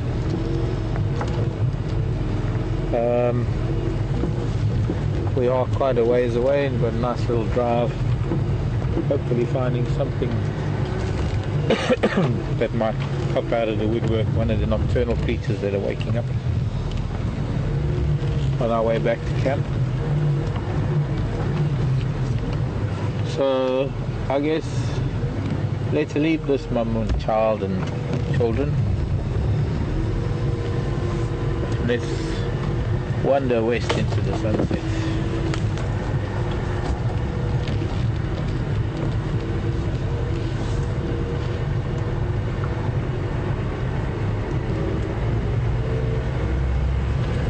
Been an absolute privilege to be allowed to sit with elephants like that, and everybody, well, except some snotty children who are misbehaving a little bit.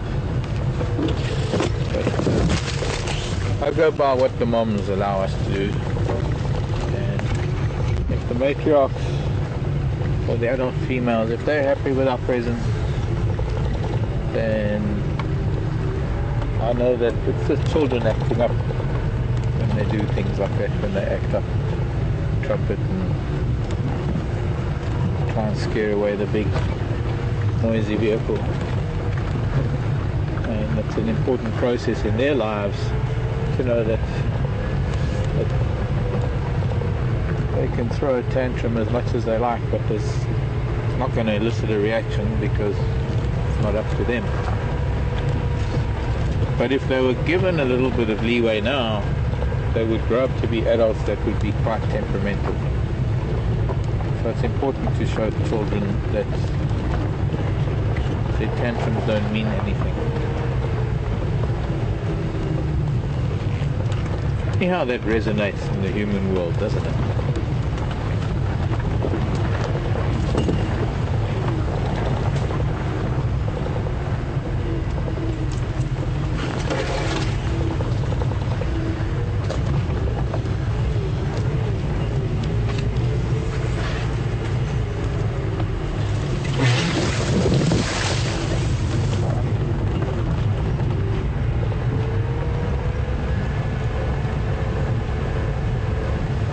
Hello, Kashmira. Very good question that I was about to answer rather straightforward. And then I started thinking, hang on a second. Francolins that make a noise when you scare them in the evening. No, that's got nothing to do with it. Kashmira was asking about the temporal glands that are weeping in those. I mean, the temporal glands in elephants are these glands that secrete a whole range of hormones, pheromones,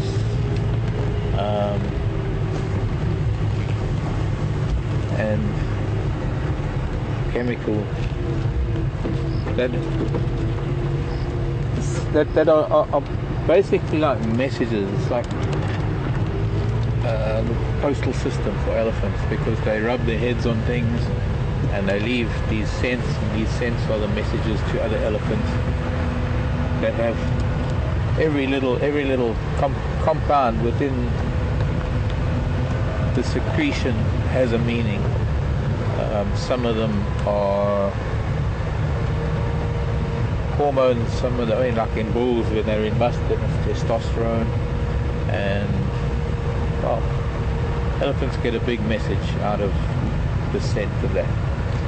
And so the other animals that are likely to have that are animals that are maybe related to elephants. Because as far as I know, if I was to answer it sort of quickly, as far as I know, elephants are the only ones that have temporal glands. There are a number of animals that have preorbital glands, which are glands just below the eye, just along the, I suppose, down the, they're the sort of glands that are linked to, I suppose, to the sinuses that secrete chemicals for territorial purposes, breeding purposes.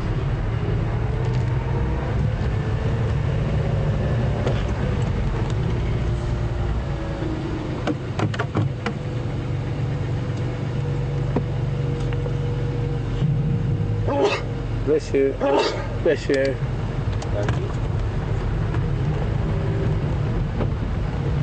Let's do gravity.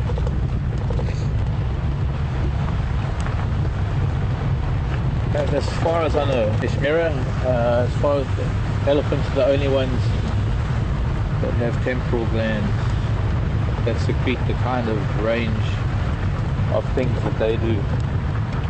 And I can't even remember all the substances, chemicals, pheromones.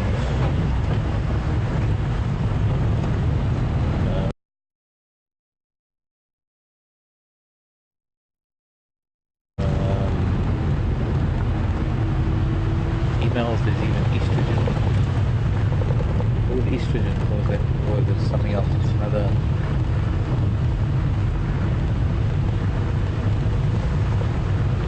One day on the drive, I'll just randomly blurt out what all the chemicals are because my brain will just suddenly remember them.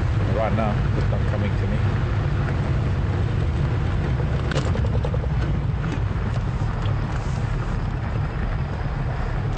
So I believe there's been a leopard here. Some believe it might have been quarantine male.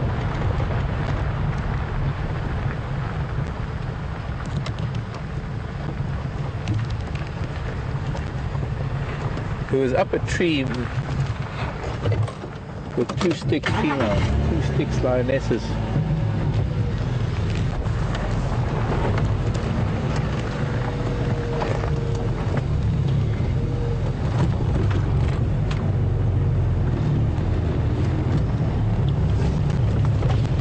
In North Carolina,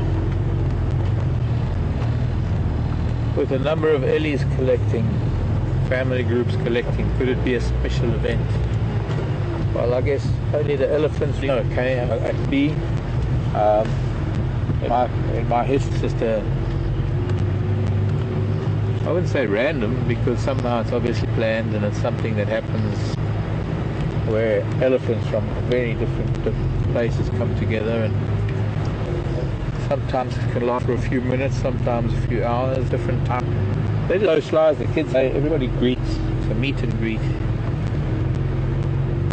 Kind of like a shortened version of Sunday barbecue.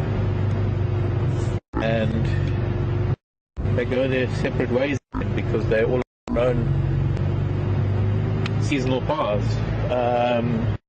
Whether it's a special event, there's no way of knowing. That's I guess wishful thinking that maybe it is, but it's, I don't think that, I don't know, there's no way to know. We can't exclude it, we can't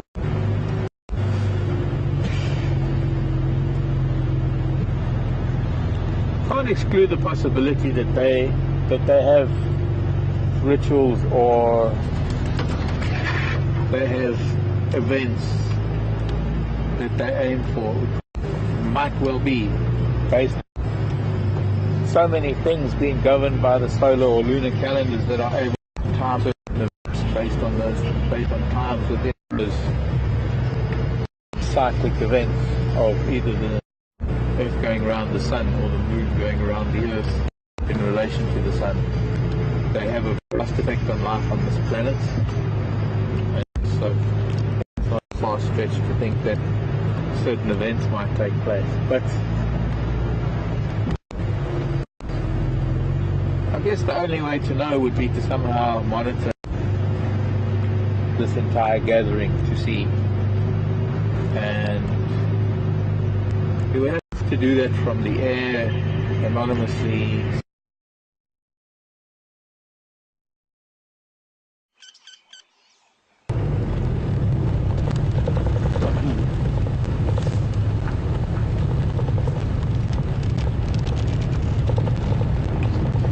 So we're now at Twin Dam, which is only one dam. That's because it's twin with a dam that was in the riverbed, and I guess a flood one year must have broken that dam wall.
Hello, Sharon.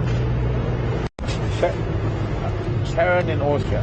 Only Sharon can ask a question that should lead to an entirely new research subject that I don't think... Well, I haven't seen any literature, especially some of the literature that you even sent me, Sharon. Sharon is asking about, and I think it's not so much a question that requires an answer as much as it's a question that needs to be asked, because I don't think we've ever thought about this.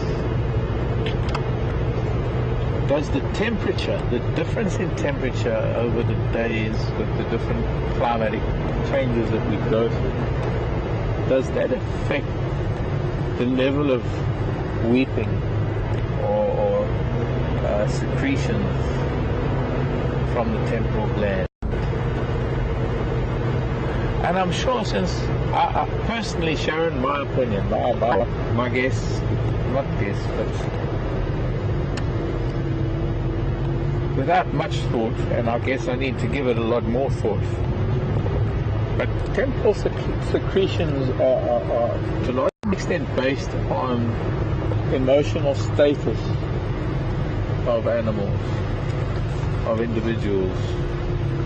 That perhaps on very, very hot days when there is listlessness and thirst and other factors that influence the stress levels or influence the emotional stability of not only an individual but maybe a herd, that maybe because hotter days are a little bit more stressful sometimes, that maybe, yes, maybe it does have an influence. So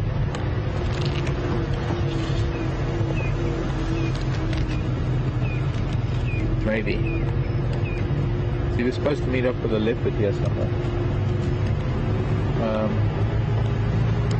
He told me he would eat that.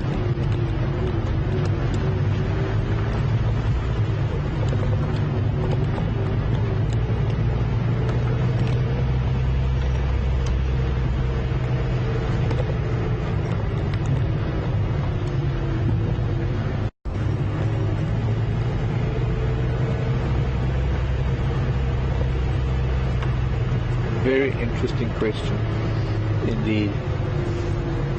How does temperature affect temporal gland secretions in the adult African elephant?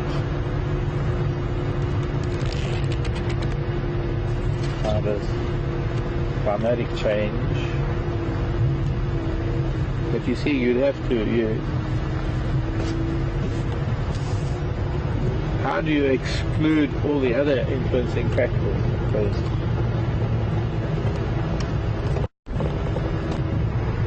temporal secretions are governed by so many other factors. Here's this piece of bone, by the way. Remember I was telling you this morning,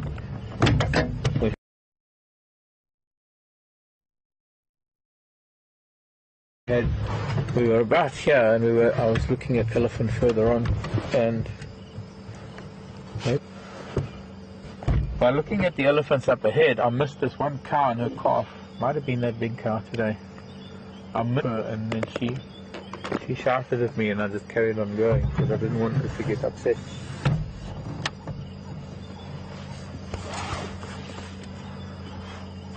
I've driven this road many times, and this is a new bone on the road, and I'm guessing, judging by the lichen and the everything, the patina, the texture. This is a vertebra, an elephant vertebra, and it is probably one of the last bones of an elephant that died somewhere here, which gives this road its name, Elephant Carcass Road. I don't even know if I could go through all the archives of the last 6 years that I've been here, that I've even found an elephant bone anywhere near this road. But this is definitely one of it. This is part of a, I'm trying to think, it might be lumbar vertebra or thoracic, but this is the bowl where the next, the ball of, I suppose the socket then, of where the ball of the next vertebra fits. And this was the ball of this particular vertebra. This was where the spinal column, this would have been closed, this would have been enclosed by the rest of the vertebra. There would have been a wing here and a wing there, and then it would have come up with another, anyways, hard to explain, but this is where the spinal column went. That's an elephant vertebra from an elephant here at Elephant Skull Road. Could have only been moved by one of the elephants today.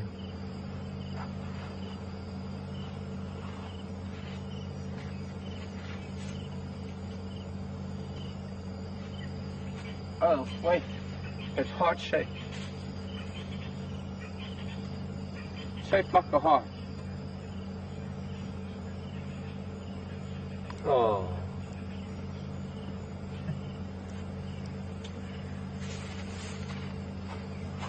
Heart elephant. I'm going to put it there and we'll see, maybe an elephant will pick it up again and smelled it. I've touched it now as well. As well. Isn't it Tara that says as well? Or do I say that a lot also? As well. Look at the moon.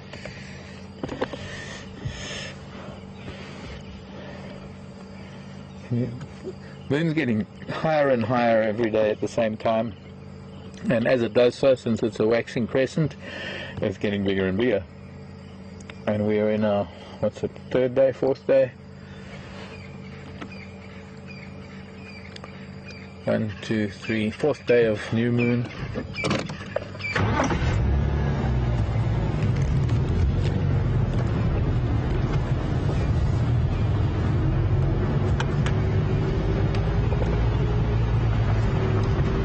Elephant Spirit Road, that's what it should be called.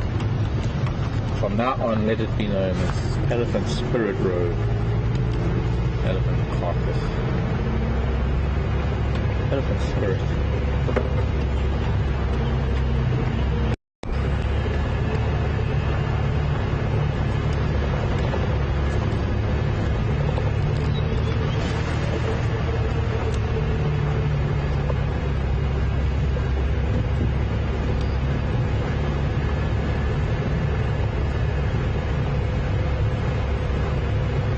Greetings, how's your Monday going in South Dakota? The South Dakota is cold as North Dakota, because Paula used to send me photos of how cold it was in North Dakota. And well, I don't know, Hal wants to know if they may be gathering for a birth event. I don't think so. The thing is, it looks like they've gathered already, past tense. So whatever has happened, because they've gathered. And they seem to be going separate ways. Or they're still in the vicinity. Or maybe they're just separating for the night. I don't know.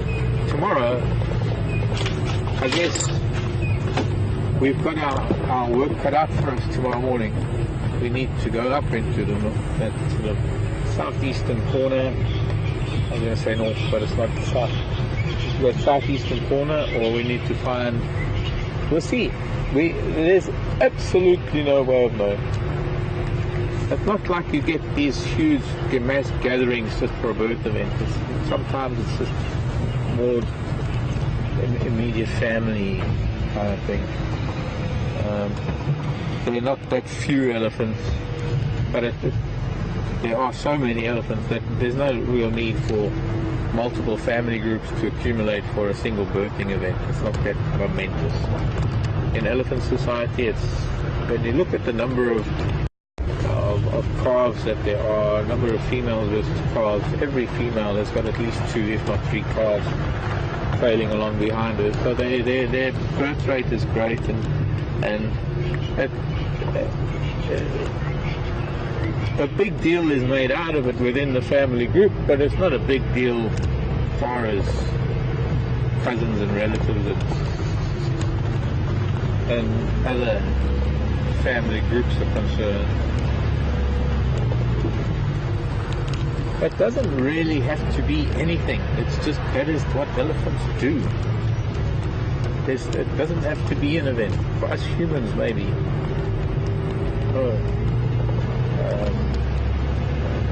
Birthday, a wedding, whatever. The fact is, with elephants, every now and then family groups get together to socialize, and it's just because they happen to be close enough that they can talk to each other and arrange it for something. Maybe, I'm still guessing, I'm guessing that it's just a happenstance that there are certain families that are close enough together to be able to have a social gathering and let children meet each other, and there's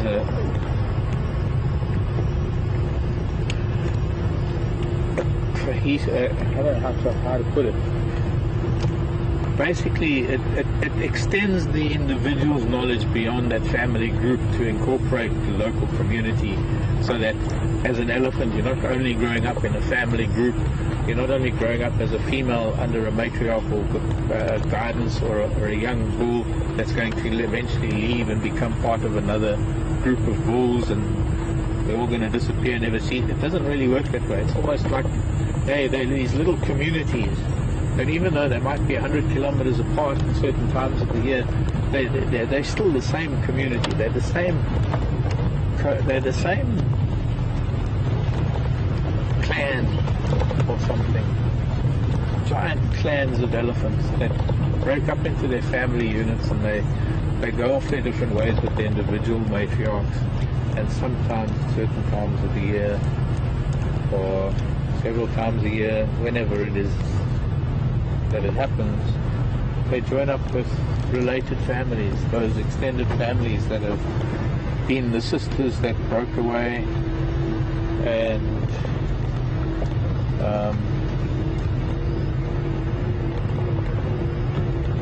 became matriarchs of their own.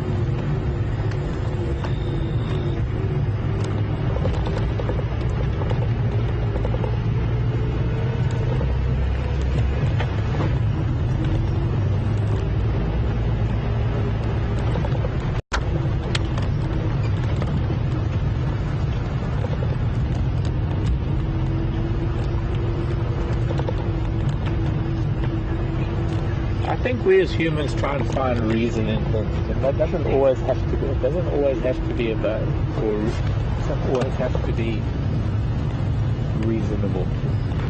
Excuse me, sir.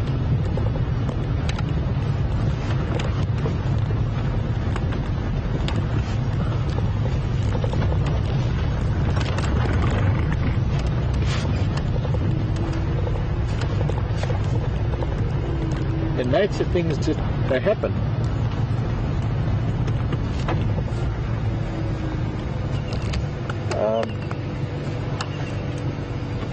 Quite often there doesn't really have to be much of an explanation. Hello, Paula. Bachelor boys. I'm with our unicorn bachelors with them. No, none of them. Okay, let's see. I'm going to find a bush baby. Somebody posted on Facebook. They wanted to know what a bush baby looked like, because last night we had a bush baby, but we didn't really get to see it very well. All we could see with our eyes, and it's hard to really get close to a bush baby unless it knows you. Like little Simon.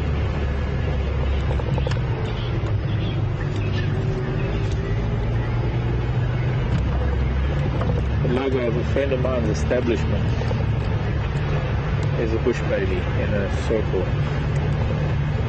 and that was a little bush baby called Simon, who she raised from a tiny little thing. She and her husband Clint, Clint, and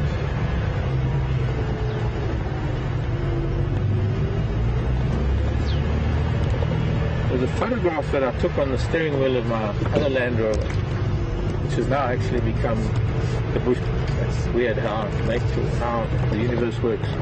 Actually has now become the game drive vehicle for the Bush Bobbin, which is what it's called, the Bush Bobbin, and their logo is this little bush baby that's actually on the steering wheel of my Land Rover, but it was created into the logo of the pub and the C&B that goes along with it, the inn part of the pub. That's my photograph also. So my photograph of bush baby on my steering wheel of the Land Rover that is now, oops, sorry Andrew, there's a nightjar, it says changing the subject.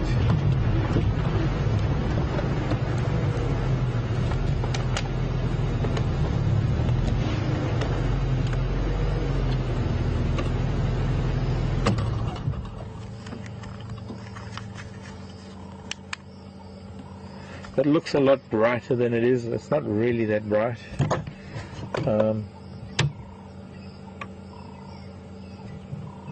Yeah. Don't know which nightjar. I'm guessing maybe a fiery neck nightjar.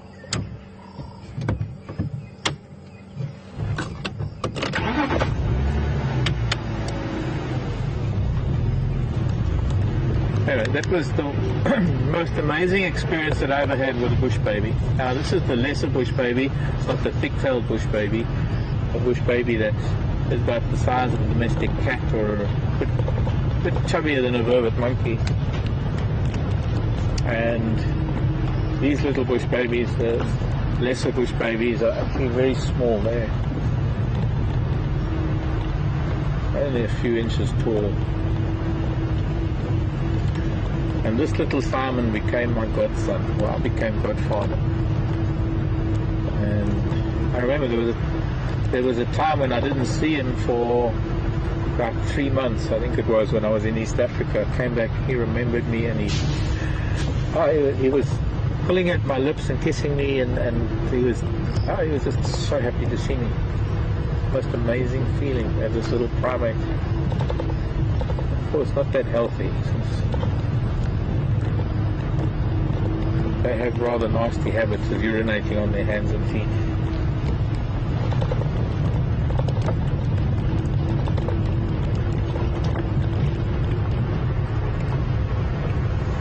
And he joined a family and then went off to make a family of his own.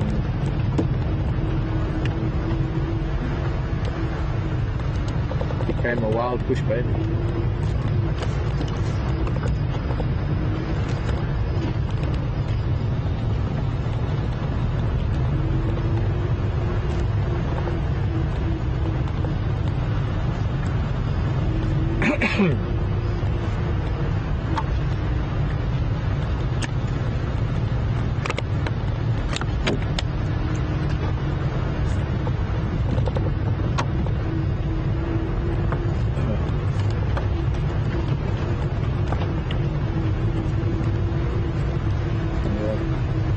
Something more than just a bush baby. I mean, this is now getting to a time of the year when we've got a lovely little patch of early evening when a number of nocturnal animals are waking up, and we might be lucky enough to catch something. Of course, it could be we drive around for nights on end and see nothing, and then all of a sudden maybe we'll be lucky enough to see a genet or a civet or some little nocturnal animal, get a brief glimpse of it.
When we use a light at night, something which we're only starting to do now because our days are getting shorter, and so we're getting this extended time in the evenings.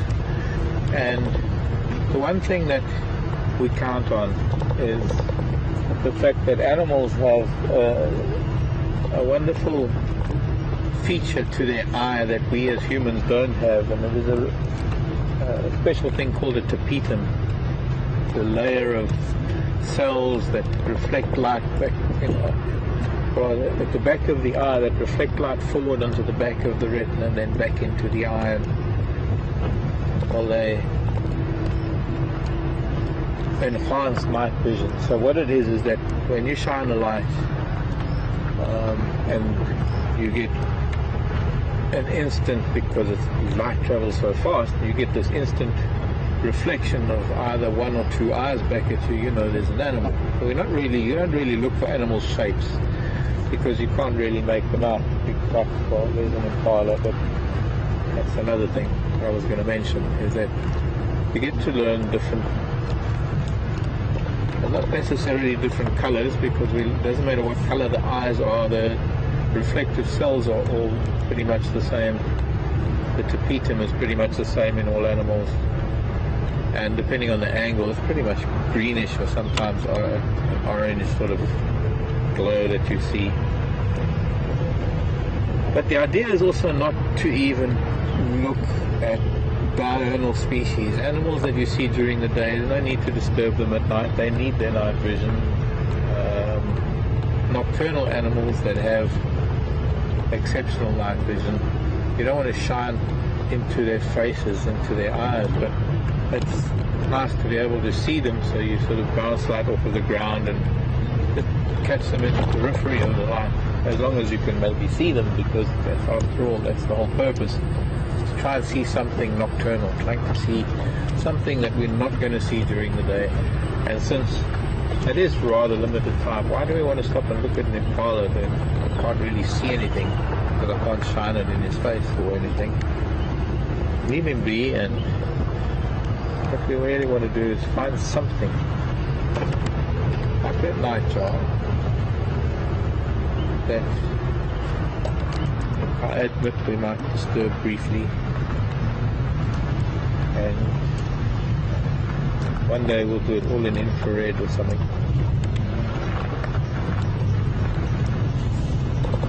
But even for a brief moment, if we could see something like a porcupine or a genet or a civet or a bush baby or a porcupine.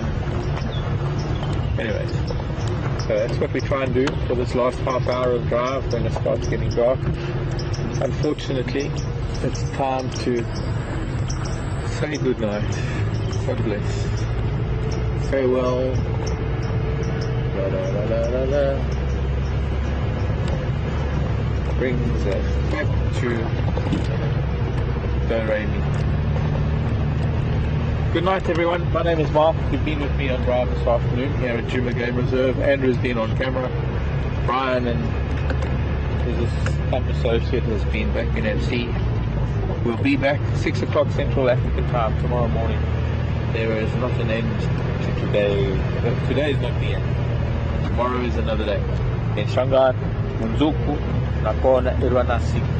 So, Kagubona na Munzuku, Uklalaka, Uko, Swanen, can see. Good night, everybody. Love you, lots.